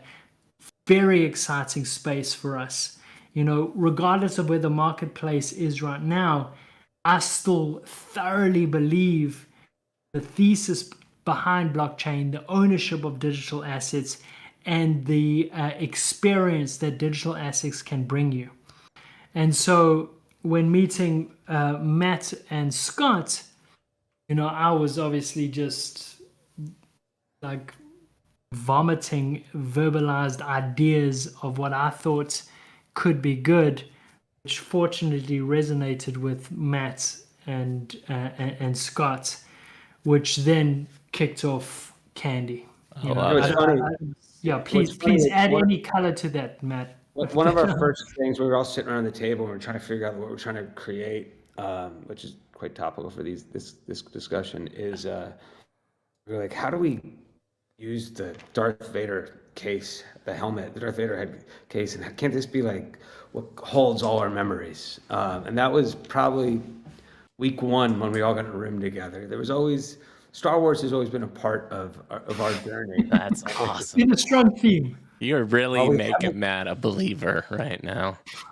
I'm so happy about this. Yeah, so like we always go back. Like that's always been our North Star. Like let's get back to the Darth Vader case. I love it. And so one kind of more question, because I'm interested in this. You've got companies like Top Shot and other people that are trying to do the digital collectibles.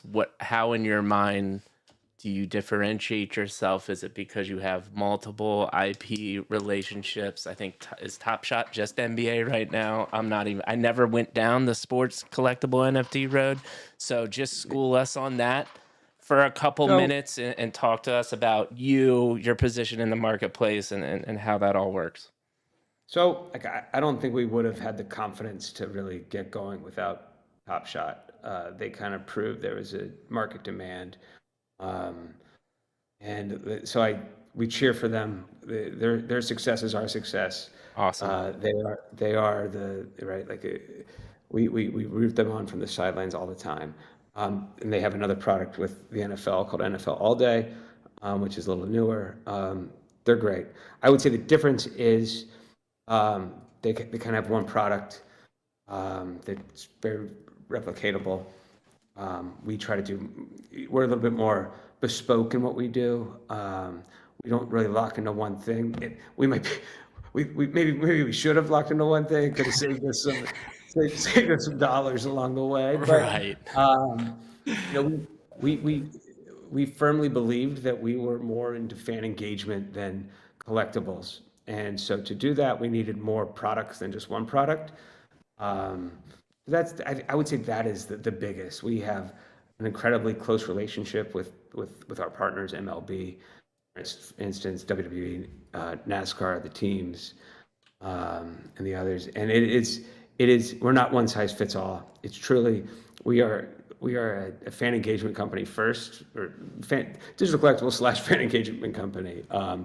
But Top Shot, more power to them. They've done an incredible job. They're trailblazers. Those guys at Dapper are super smart, and I wish them all the best. Dude, that's awesome. I love it. I apologize. I just need to go to the restroom. If that's okay. I'll be 2 seconds. Go for it. Sure. Yeah. No worries. No I worries. actually need to go to the restroom too. I've been hammering water. But like you said, I think one of the main things, which I noticed too, and actually one of our OG community members were like, dude, I'm a huge NASCAR fan. And that immediately got me on board too. I don't think there's a ton of people doing NASCAR collectibles like yourself. Is that correct? That is correct. I'll tell you what, though, NASCAR has a team of guys that work there that are super thoughtful in the Web3 space, like much more advanced than many leagues. So it's been a fun partner. Yeah. It's more complicated to scale just because racing, the rights are complicated. Yeah. To say the least. Yeah. But I think it has incredible potential. I mean, NASCAR, when you look at the easiest way to connect the dots of like what you think could be successful is what brands have great physical collectibles businesses, and NASCAR obviously has incredible merch business from die cast to jackets to hats, and they have 5 million people a week are still watching NASCAR races. 100,000 people show up at a race. Mm-hmm. Yeah. One of the great joys. Been to Dover Downs a couple times, my friend. You guys are Mid-Atlantic guys, so you've been to Dewey Beach, I imagine. I met my wife at the Starboard, my friend. So I was about to tell a story. I went to I was a waiter at Crabber's Cove in Love it. in next to the Rusty Rudder, right after Dover Downs. I love it. And it was perhaps the worst night a 19-year-old waiter ever had. That was like the all-you-can-eat crab special. Should have had a cutoff time that night. Ooh. Oh, we're gonna have to have a non-broadcasted podcast and talk about all the things I did at Dewey Beach. But yeah, I don't know if I told you, but I used to manage Geico's brand. So we got obviously tons of sports tickets to the tri-state. I mean, our sports budget was hundreds of millions of dollars. So I would go to Dover Downs and get the pit passes, and it was fun. It was tons of fun. Yeah, we're super excited for NASCAR. Shane and I actually last year we went to the championship in Phoenix, and it's intoxicating if you've never been to a NASCAR race. Yeah, that's what I said to everybody. I was like, listen, I'm the last person that you're gonna see at a NASCAR race. But let me tell you, once you get those pit passes and you're there and your chest is vibrating because of how loud and powerful these things are, and we sponsored drag racers, NHRA drag racers, dude, being down in the pits, seeing one of those take off is one of the most otherworldly experiences I've ever had. Yeah. It's insane. I don't think people realize how impactful it is. Oh my Number one, gosh. just the sound experience. Like I remember Nova and I were standing together. We were on the track. They sung the anthem. Aeroplanes flew over. There's fireworks. I just remember just like looking over to Matt and just saying, "America, man." And That's Richard Petty America. was like 5 feet away from us. So Richard Petty was there. It was insane. it was awesome. The real Wow. question is, did you follow up America with a little America fuck yeah? Oh, of course. You can't get more American. Like flags, fireworks, airplanes. It's and an cars. American situation. Yeah, I was just saying. The on. only other time I've ever felt forced like that was when I was in Hawaii for the Triple Crown and 20+ foot waves were crashing on the pipeline. Shut up. That was Is that serious? oh yeah. That like So that's what I grew up surfing. So like pipeline was always like the mecca for me. yeah. And so I've been to Hawaii. Like I got engaged in Hawaii. Hawaii is like a major, That's but awesome. I actually have never been to pipeline. Oh man, when they're crashing that big, it's you're like, okay, this Earth can destroy us in a split second. Yeah, I've surfed 15-foot waves, and it was the most terrifying and the most life-changing experience I've ever had. I can It's only unbelievable. imagine. Yeah, it's All insane. right, It's gentlemen. like surfing mountains. It's We've crazy. got the Candy browser up. You are live, Candid. Can you see my screen that I'm sharing No. in Discord? So Matt, can you see it? Yeah, I see it. You have to click. So when got you it. see our Yeah, I got it. videos, you got to click watch stream. There you go. I got it. All right, cool. Perfect. So We're you in. just tell me what to do. I got the packs that you all sent. I don't think I have any personal data that people can mine here in my account. Let me know if I share something that I shouldn't share. So I'm scrolling through. I've got these MLB Icon Team Series. I got St. Louis, Los Angeles, and Colorado. So what am I doing here?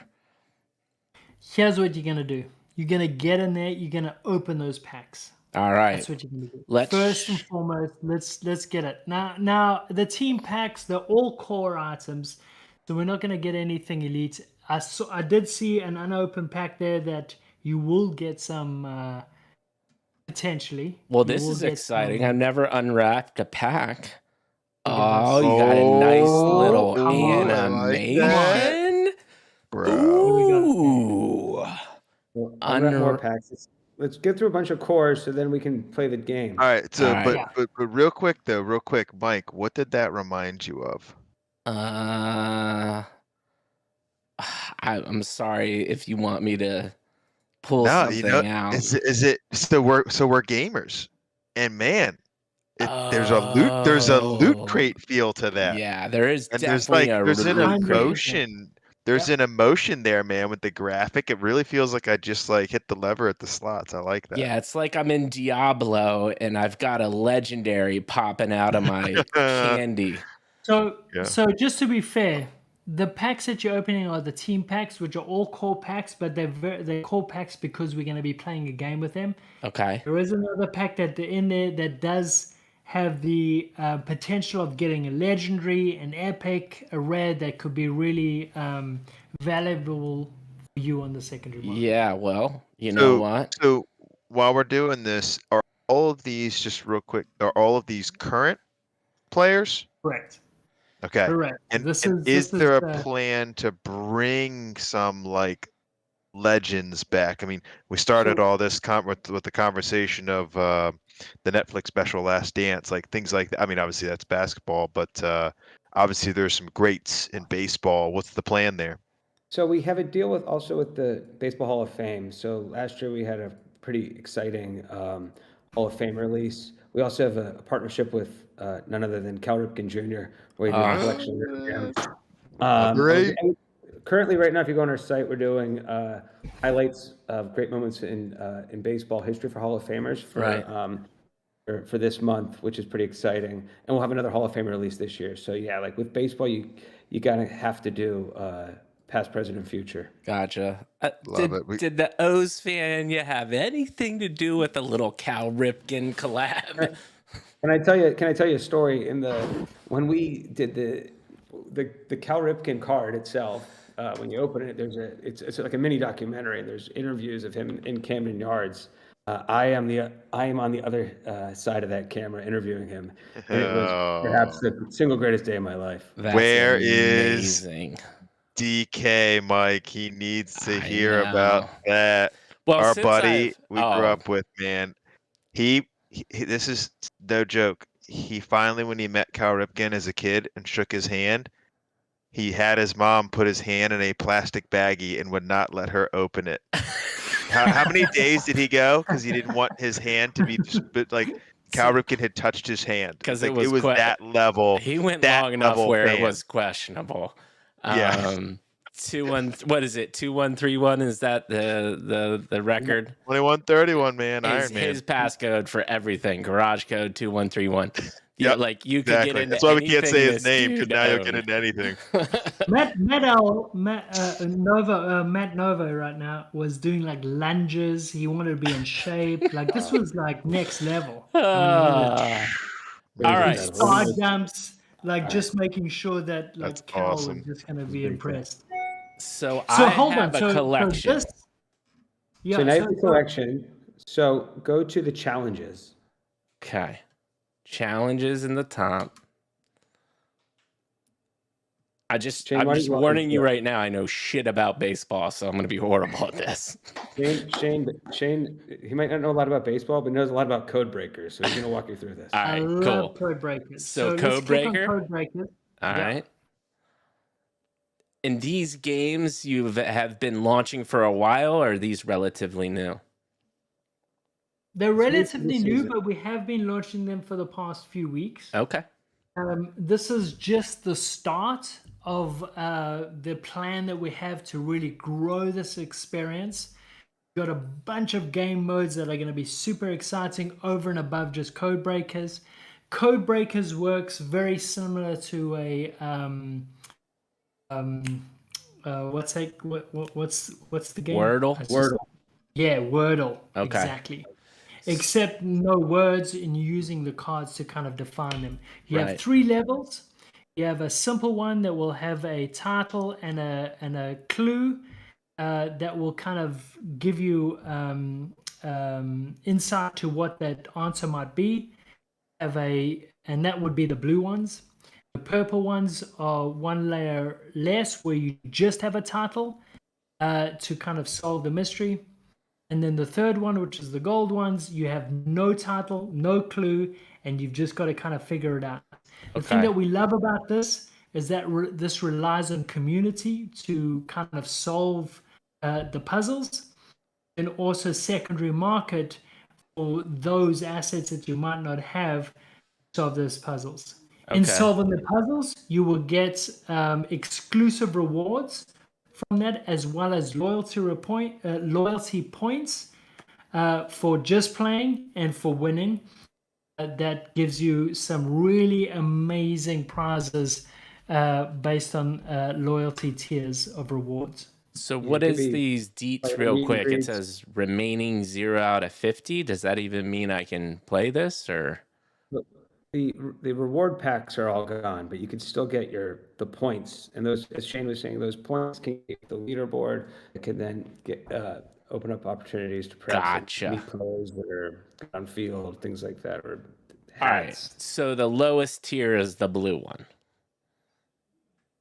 Correct. All right. We're gonna try there first, and then how do I know? Like, you obviously gave me packs, but when I'm entering that, how do I know if I have the right cards to play the game, you know? Well, that's exactly part of it. And what I love about this is that this engages community. So this is not you just solving it on your own. Oh, yeah, I mean, the fact that you can do that, that's awesome.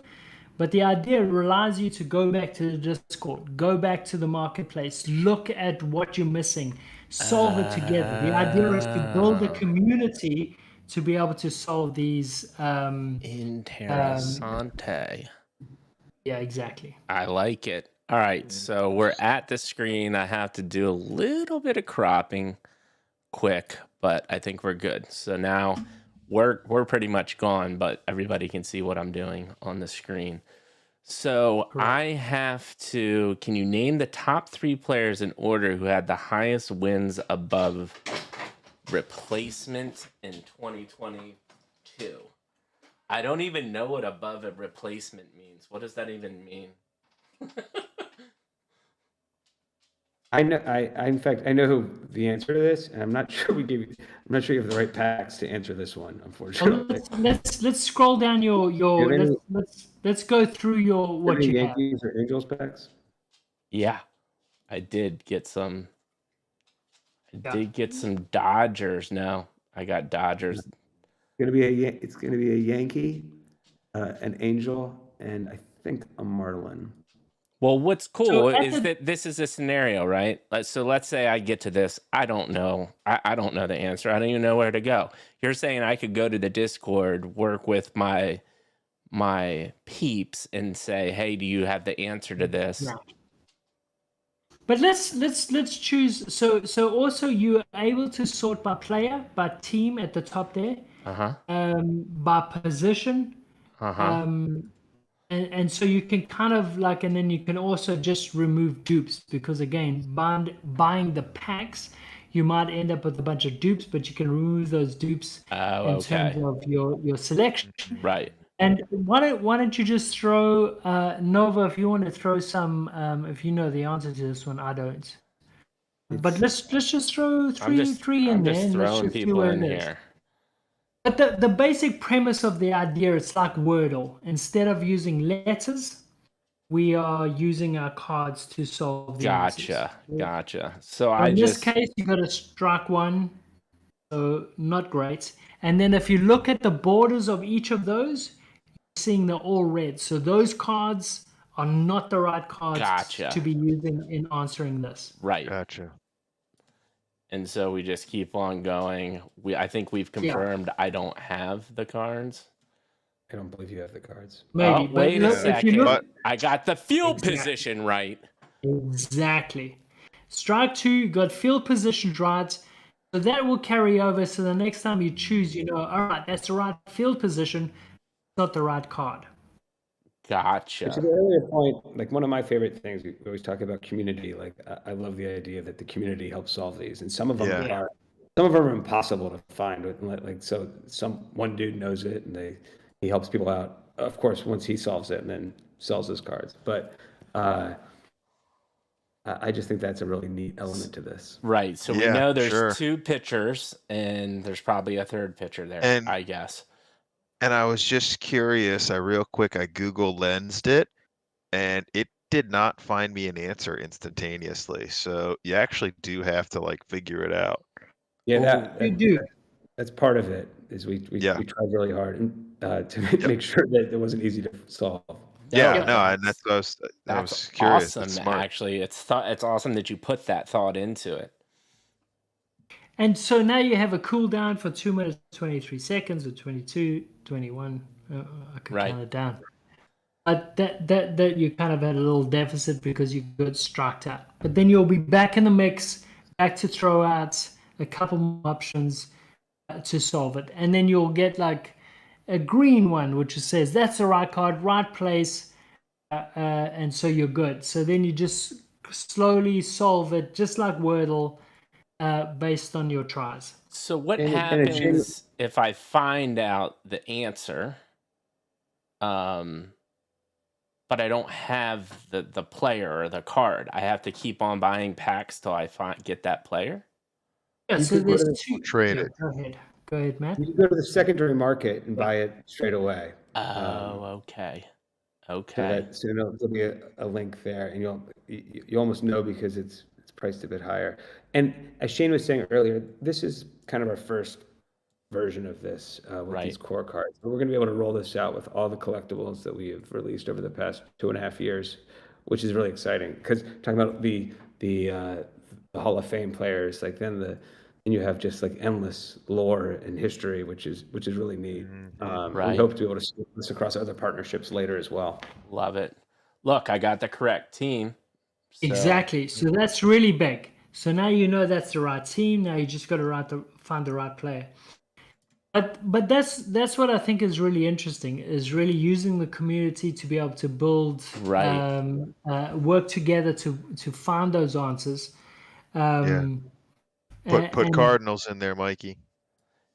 Yeah, and so that's what's cool is what's interesting here is you can go pick it up. I like the have you seen synergies for like, let's say Maddie and I are in it and I say, "Hey man, I have the answer, but I'm really looking for a card that you own," and people can easily trade or help each other out that way. Have you seen that kind of collaboration starting to happen? absolutely. Yeah. Yeah, that's the whole part of the experience. The whole part of the experience is to work as a community, to go into the marketplace. People have solved it, figure out that, and then look at the secondary market to be able to purchase those products. The other thing that this does is core products, which is what these team packs are Right. generally not that valuable when you're looking at legendary and epic and rare and uncommon. The core product is the one thing that just takes up space within your collection. But what Gotcha. we've done here with the core products is actually given meaning to those core products that I can actually go to the secondary market once I've solved and know that that's the core product that people are looking for. Right. I can now take a core product that was not valuable at all, take it onto the secondary market, and it becomes valuable because now there's associated rewards to solving these code breakers. Gotcha. But the thing that I'm really excited about, again, this is our first soiree into these experiences. This is one game mode that we have released, and we have multiple game modes that we're going to be rolling out over the next few months that really give a whole diverse experience. One might be time trialed, where I have to work really quickly to solve the puzzle. There's another one that we're looking at totally different mechanics, where I just get a small boot or a small picture of the asset that we might post on Instagram, and that you need to kind of go, oh wait, hold on, if I see that that's the boots of somebody but it's on this field, that could be like Wrigley Field, that could be that player. I could then come back and go, it's that player, it's here, this is the thing. And we kind of really post those clues on Instagram. The other thing is, I want you to, as a player, to really look at those first challenge like thumbnails that we have right up in the beginning, because those can be clues to how we need to solve the puzzle. We might change those clues over time to go like, oh, that's next step. Oh, okay, I didn't realize that was what it was. I'm really looking at all the thumbnails. So we're going to be providing clues from our social posts, through our thumbnails, through various outlets, in order to give you the value. And oh, look at you, you've got a green there. That's great. So you know that one's right. You got an orange. That's the right field position. You got an incorrect, and you got the one that's in the right order. So now we're starting to see the diversity. Close. And now you can kind of start working it out. And then so 2 minutes, I write that down, and then I can come back and get it. Nah, this is really cool, man. And this is where it needs to start, right? Like this is basic, but it's still gamifying the experience. You're involving the community, and you own these things. That's what blockchain enables us to do. It's encompassing all of those things. And then obviously, as you get more experience, these things can become more intricate. I love it, man. And to your point, if you're answering that meme that we've often seen with the guy with poking the stick, like, what's it do? Do something. Like it's day one. but we're doing something, and we think we can do a ton Yeah. more. So it's early days, but we're excited. Absolutely. Yeah, this is our first. Again, it's a beta. We still taking input from the community on what's working, what's not, how we can improve it. Yeah. And then also going to be bringing you in the next few months a whole bunch of new game modes and challenge modes that you can then utilize with your collection. And also we're looking at expanding it. This right now is about team packs. We're looking at expanding it across all our products. You'll be able to play all your different collections from the past, from the future, to solve and engage in experiences and games. Really, Nice. really, really cool. Maddie, what do you got? Couple things. One,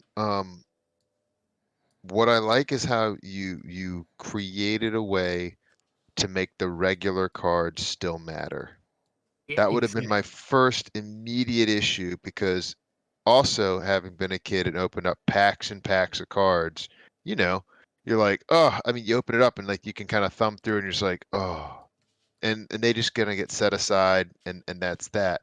Now there's a way to involve those. I think that's really cool, especially with the fact that I can have those on a secondary market and potentially still like get something out of having those common cards, so to speak. I think that's a really cool feature Love that from a comment. gamification standpoint. You play these massive games, whatever it might be, but if you get a common item, it's nothing. You know what I mean? What was the point? And now you found a way to utilize that. I think that makes playing the game a lot more interesting. Um, the second thing I want is a question, and that is just to reiterate. So as I solve these things, can you just remind, just for the video standpoint, what are we getting? I know there's loyalty points and rewards, but like maybe expand on that.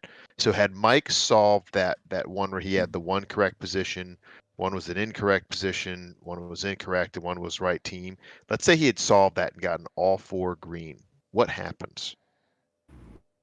So if you got it really early on, he would get these specialty packs. If you're one of the top 50 that solve, they go very quick these days. It can be within minutes or seconds almost of the really easy ones. But certainly for the first hour, and then but you build up points. These points will then it'll start add on to your the other challenge points, which then add on to a leaderboard. The leaderboard's going to give you a bunch of different things. Could be special NFTs, it could be experiences, it could be virtual meet and greets, or in real life experiences. But that's the competitive juices that we got going here. I don't know, Shane, what do you add to that? Yeah, so I think the first, just in terms of our philosophy around the way at least I think of NFTs and of what we're producing with Candy. For us, it's about really how do we engage and reinvent the fandom that people have any particular sport, in this case baseball. And then how do we emphasize that experience and grow that experience for that true fan, right? So when I'm engaging in the game, I will unlock loyalty points that could give me various different rewards. Also, we have limited exclusive packs only available through playing the game and winning the game. Right. Those are very limited and will yield much more value in the secondary market based on ownership. Right. But for me, it's all about finding that meaningful outlet that really supports somebody that is a fan about baseball, that can either gain some really digital exclusivity, Yep. or in real life experiences based on kind of Yeah. my engagement with that product. It- And so that's what I'm constantly looking for in terms of rewards, and anything that I'm looking at and creating is why and what is meaningful about that, and why will fans really care. And this is our first step. And again, this is a 2-year, is for Matt and myself, and Scott, it's a 2-year dream of kind of really what we want to get to. Right. We have this insane plan of what we want to bring to the market. Yeah. And this is just the first step in getting there. You know, and it's really good to hear you say that because, you know, I was firm follower of Pixel Vault and I think Deadfellas, and they did, you know, the card packs for DraftKings. They have their marketplace. I got roped into the whole Tiger Woods, Tom Brady shit show, which I like to call it. It was just it was a rug in my mind. But what you know, it's nice to hear people like that, you and I hope, and I know you will, to urge you to think about that gamification of like what Matt said, like how can you make a common card still worth something and enjoyable to have? Because all DraftKings did was make fantasy football pay to play even more, right? Because I can't, I have to still have a quarterback and a wide receiver and all these things to play fantasy football. And now I have to buy all these positions in a digital card format. And it's just another layer of a pay gate. So what I'm saying is these big corporations really are not using the ethos of what's special about Web3. They're just looking at it as a quick buck and another monetization method.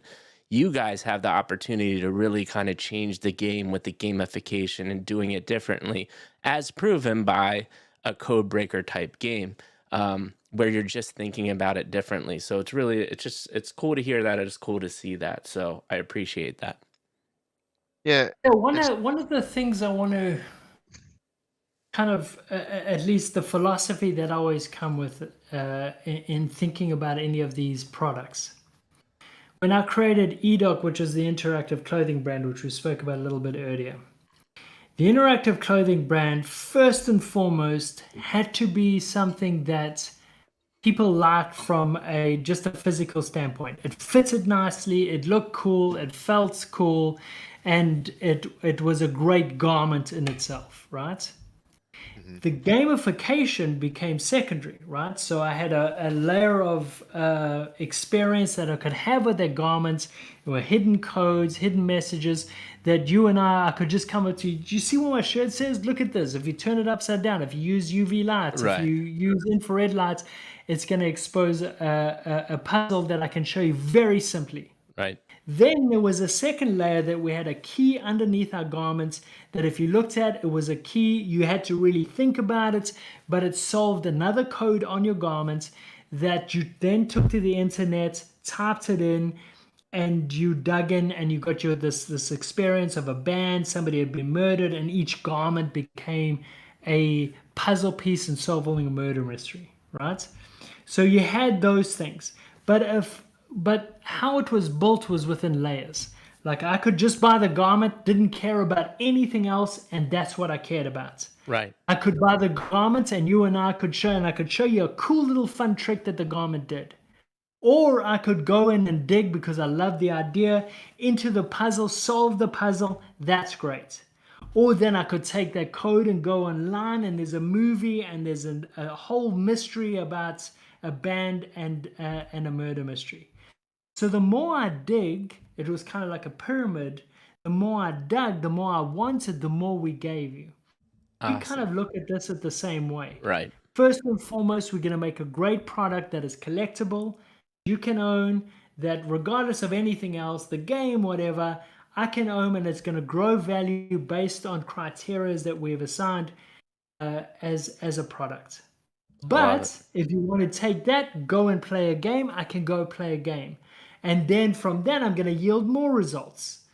I'm going to get more from that content. Yeah. And that's the way I like to build products, where no matter where I am from a mental state, I can just buy it because I see it as an investment. I can utilize it for many different things, playing the game, finding digital stats, whatever it might be that we've built into it.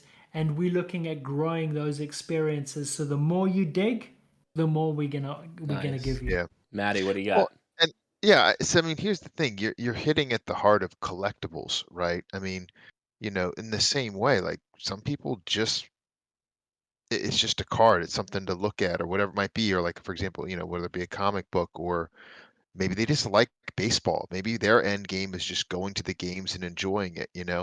But when you get these collectibles, what I think is interesting about this is one of the things, and now we've been doing this podcast for quite a while. Um, Mike and I are always fascinated with how are you going to bring somebody who is not involved in NFTs and Web3 into this world, right? Because eventually we want a much more larger scale adoption. For something like this to be fun, you want more people playing, you want more people involved, right? You want to create that collaboration. So you want to bring outside people in.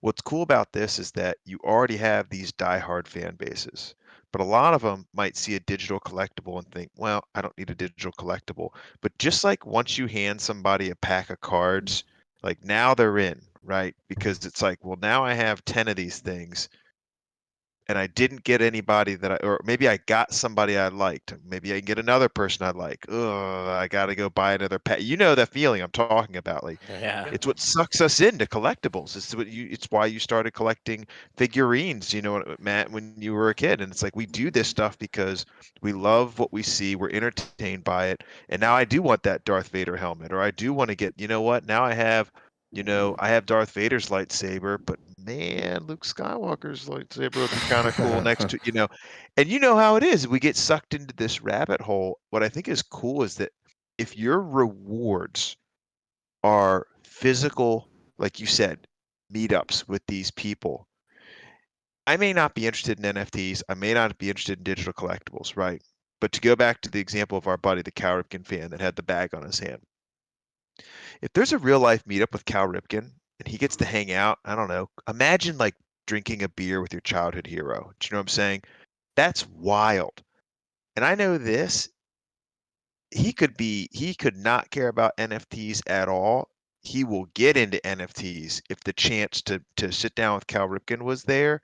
He's going to be like, what pack do I have to buy? How do I do it? Do you know what I mean? And so I just think that that's really cool because I haven't seen a lot of things in this space that will push somebody to the point where they're like, I don't care what it is. I need to find out more. How do I get involved in this? And that's really cool because again, once they get that first pack, the collection mindset takes over. We've all been there. It's the reason people can sit in Vegas and just keep pressing that spin. It's just like one more time, maybe I'll get this one more time, and you know how that works. And so I think there's something to be said there. I mean, what are your all thoughts on that? Was that on purpose? Is there a part of this to bring that outside non Web3 person into this world to share with us? 100%, right? So number one, Web3 needs real brands as well to scale, right? You can't Yeah, just have a bunch of 10,000 person projects or else you're going to have 30,000 100%. people in Web3. But you also can't try to replicate trading cards and expect all baseball cards to get in there. Now you have to make it easy. You got to make it have less friction. But like Topps is doing fine, so we can't just do what Topps is doing. Like what is our Yeah, What's our value prop? Like you collect these things, you can create new experiences, and certainly be easier to onboard people with these really unique in real life experiences. Yeah. Speaking of having a drink, we had a WWE legendary of the Undertaker where somebody got to have a shot with Undertaker, which I think it's got to be pricey. But so it's always going to be like, what are these things that bridge in real life to get into digital, and that's going to take a while. Yeah. Yeah. But Yeah. eventually, like my kid's not going to a Howard Johnson's to go to a swap meet in 20 years. He would much rather hang out with his friends on Roblox than do anything else. So like, Yeah. it's going to happen naturally, but for us Yep. to speed it along, we're probably going to have to, bait them along a little bit with For sure. some cool experiences. I'm a candy man for life just based on the fact that I could have got a shot with Undertaker. I'm in. And I think we're answering the question, but somebody in chat asked, like, do you plan on partnering with teams, MLB at like a team level, and think of promotions like, for instance, if you physically go to the game with your ticket stub, you get a free T-shirt or something like that, like synergies around teams and having card packs and giveaways and all that good stuff. There's a lot of head nodding there, so I'm assuming, Most obviously. definitely. Our first real entry with the teams is tickets. We've done a lot of commemorative tickets. Yeah. With that, we can, the next step is that token gated events within the stadium. That's certainly top of mind for us. I'm thinking. Tickets, I just want to talk about tickets just for a second, because that is something we've introduced, and we have some insane plans for ticketing and how that can really introduce the newcomer into the experience of Candy, not into a digital world, but really look at ticketing as that bridge from digital to physical. What can my digital content really give me in the real world that matters, that I care? Again, Candy is about reinventing fandom, right? Right. And so what can our product really give me that I care about as a fan for a particular team or for a particular sport?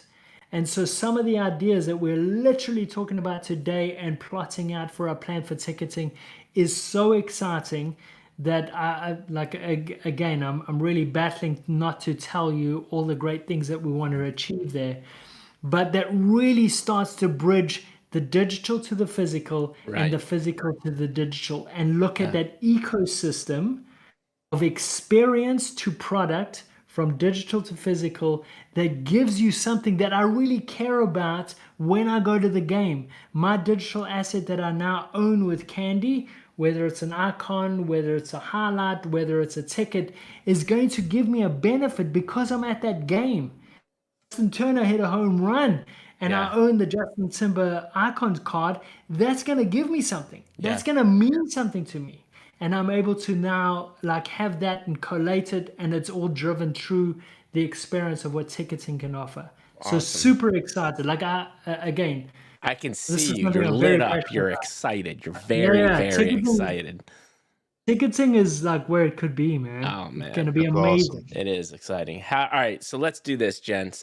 Believe it or not, we've been talking for over 2 hours.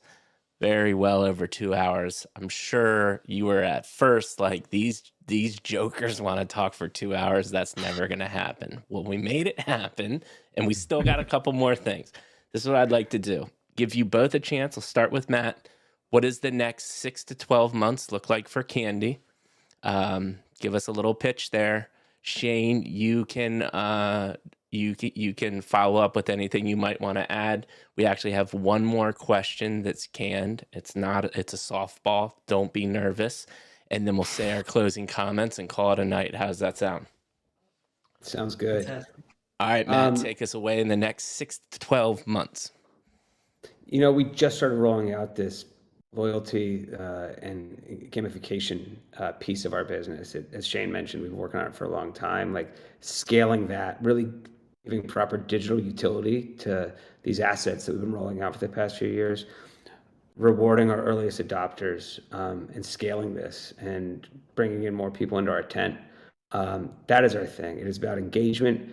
It's about getting new people in, and just preaching the gospel of web3 and digital collectibles and where we can go from here. Love it. Shane, you got anything to add? Yeah, absolutely. I've got too much to add, probably. So I'm gonna guess it's too much, but I'm gonna throw that out. It's gonna be way too much. That was Matt's warning. When I joined Candy, we had such big visions, and it's taken a while. It's taken 2 years to get to kind of where we are now.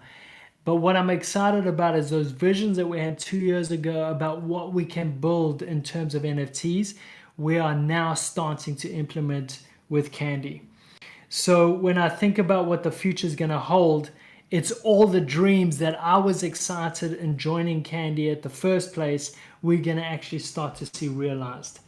And again, it's everything from really bolstering up the gamification, looking at meaningful experiences around the fandom, physical and digital, really looking at growing what that experience can be, looking at growing the utility to that product, also looking at growing the real ownership of a digital asset, where I can, regardless of whether I'm on Candy or whether I'm not, I can take that asset anywhere.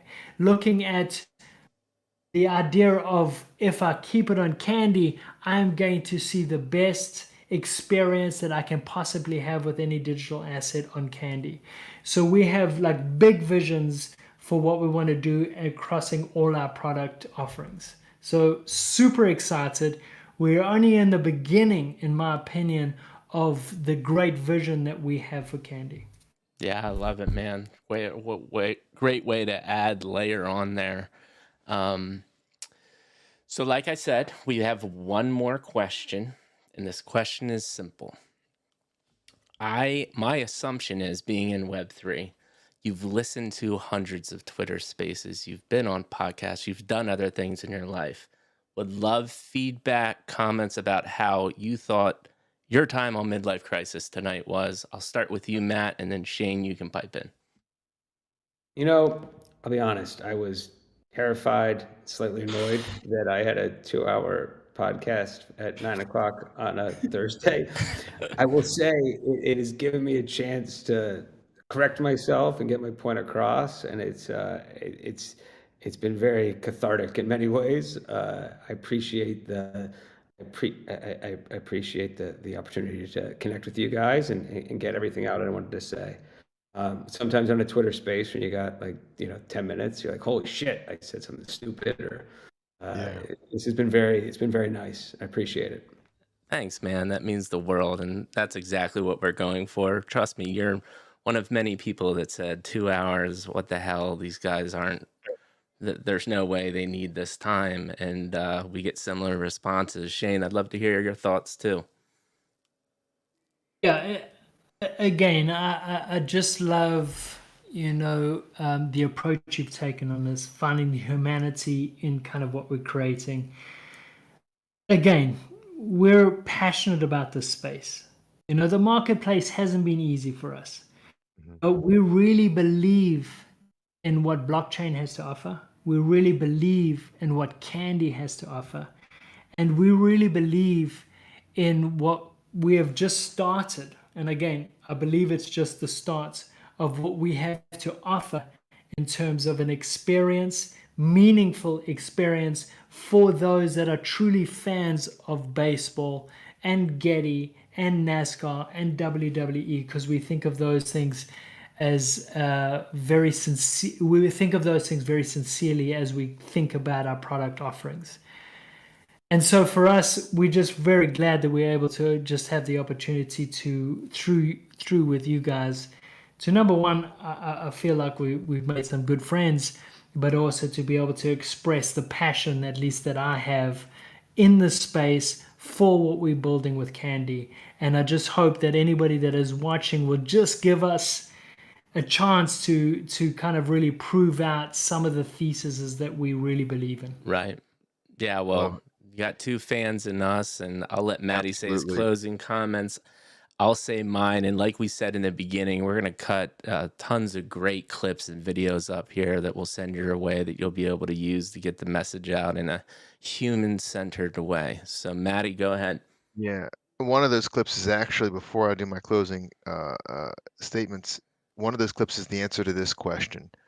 Can you give me a succinct, whoever wants to say it, a succinct, how would you talk to the person who is our age? They may not know a ton about Web3, but they have a heart for collectibles or sports, or they're a fan, right? They love NASCAR, they love WWE, or they love MLB, or they, whatever it might be, and they're not sure about this, but maybe they hear, like, what is your pitch that if you were just at a conference somewhere and this person had an Orioles shirt, Matt, what would you say about what you're doing to get them excited about Candy? I'm often met with skepticism and almost like anger about what I'm doing. Like, it's threatening. And I always tell people it doesn't have to be one or the other. Like, what we're doing is complementary to the shit you love. And it can allow you to dig deeper and expose you to things you didn't know, expose you to different people that love the same stuff you love. And perhaps you can, meet Cal Ripken. Yeah. It's a different way to engage. And, people used to go to Blockbuster to rent movies, and they don't do that anymore. So you got to be willing to adapt. Love that. Very good. Love that answer. Shane, any thoughts there? I'm just gonna. I mean, I felt like that was great. I don't Perfect. think I can add to that. That one really I like nailed it. that. Yeah, you Yeah, nailed it. um, that's a fantastic response. And it's interesting because when you said I'm sorry, you get met with some anger, some apprehension. mm, I would challenge some of those. If you are a diehard Orioles fan and you have collectibles, bringing more people into this space digitally can only increase the value of your physical collection. So you should want as many people Yeah, to be involved in this as you possibly can, right? And so anyway, I just think that's like maybe an Hold interesting on. turnaround there to put it in perspective. Like, listen, man, the more people if I win, your stuff gets more valuable. right. So let's win together, you know? Yeah, I Um, think it's a natural. It's more they're threatened because they don't understand it more than anything else. But you're spot on. Right. yeah, love it, Absolutely. love it. Well, guys, it's been amazing, and this has just been. I don't normally have. Normally, I look like I'm writing notes. I actually do write notes. They're there. Um, and there's just so much to write down with talking to you guys. I mean, just getting into your backgrounds and who you are is a fascinating topic, but what you've brought here is really, really cool. And to Mike's point, resonates with us because we grew up doing these same things, and we still, for us, it switched to video games, right? But I still hunt for loot crates. Like, I still love that feeling of opening up a pack that I don't know what am I going to get, and it could be something exciting. That's a cool feeling, and I love how you've captured that, but you've created it's finite, right? That's what I think NFTs make it so good, because when I play Call of Duty, or if you play Madden, or if you play any of these, FIFA, loot crates it's just digital. It's forever, right? You can keep making loot crates, and like EA is the only winner here, right? With this, it's like I can open up something and I can have something that's valuable to somebody else. I can trade it. I can hold on to if it's value to me. So I really think it's cool that you've done this, and you mentioned it. You guys aren't the first to do it, but I really love your approach on how you're bringing it to the table. And what I think is really cool is your backgrounds um, really lends you to have a ton of credibility with what you're talking about here. I mean, Matt, you've been involved with collectibles your whole life. This is something that you're passionate about. You started out in the first 5 minutes saying if people could walk around your house, you don't let your kids play with your collectibles and whatnot. And then Shane, I mean, first of all, you've done everything, right? You've been involved with this, but I'll tell you what really got my attention was you were working with Facebook, now Meta, with future casting. So here you are in one of the top tech brands, and your job was to say, what do we predict the tech is going to go towards? And here you are at Candy. And so if anybody's listening to that and thinking about the access and the people you were probably sitting at the table with, and the fact that this is what you chose to put your passion towards and into, I think that is a pretty large indicator that this is worth attention. And so, yeah, man, it's been a fascinating conversation. Mikey said it, we're fans. We're fans for sure. And so I'm excited to see where this goes. Thanks for giving us an opportunity to see this. And it does feel like you're building something that's going to grow and be fun to build with. And so, yeah, I just wish you guys the best. Thanks for taking the time. Awesome. Well, thanks for having us. It was really great to connect. Yeah, Yeah. Absolutely. man. Thank you. And I'll add my closing comments. What were you gonna say, Shane? Go ahead. No, I was just gonna say I really appreciate you just giving, spending the time with us Yeah, and giving us the opportunity to share.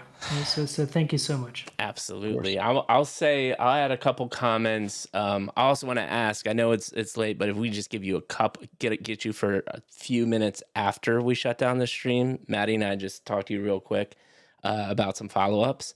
But my comments are this couple things. One, you're good dudes. It's we still firmly believe the reason we do what we do is because people make companies. I went through tech entrepreneurship school at Maryland, and I met a lot of really influential Silicon Valley investors. Number one thing that they say all the time: the team and the people are going to make the company. You guys have chops, you have the experience, and I can tell you're good guys and you're genuine. That's all that matters. That's paramount. As long as you continue to do the work, you can be very, very successful. So that's one. Two, reiterate, I wasn't lying. We just built a friendship online. It was beautiful. It was magical to see. It was great to learn about you. Three, thank you so much for the time. You guys are insanely busy. For you to take 2 hours out of your life means more than time is so much money, especially when you get later on in life. So thank you so much for that. And then three, I just want to reiterate the urge to have fun, be young. You know, Matt, cultivate that being in the hospital for a year and just being fascinated by that and the joy and the love. And I see it in both of your eyes. Throw that as hard as you can at Candy, because that is your ultimate leg up on all these other massive billion-dollar corporations that are trying to copy and paste this technology. You really have an amazing opportunity. You're insanely early. You've already built a streamlined product. And your advantage is exactly that: being able to be creative, play with it, and make it the way people thought it should be, not DraftKings just taking advantage of yet another revenue stream. I'm really, really excited to see what you guys grow, and I think it's going to be magical if you keep on talking like you're talking. So thank you so much for your time. Really appreciate it. Thank you. Absolutely. And with that being said, people, Midlife Crisis is shutting it down on a Thursday. We freaking love you all. We had a blast. We hope you did too. Midlife Crisis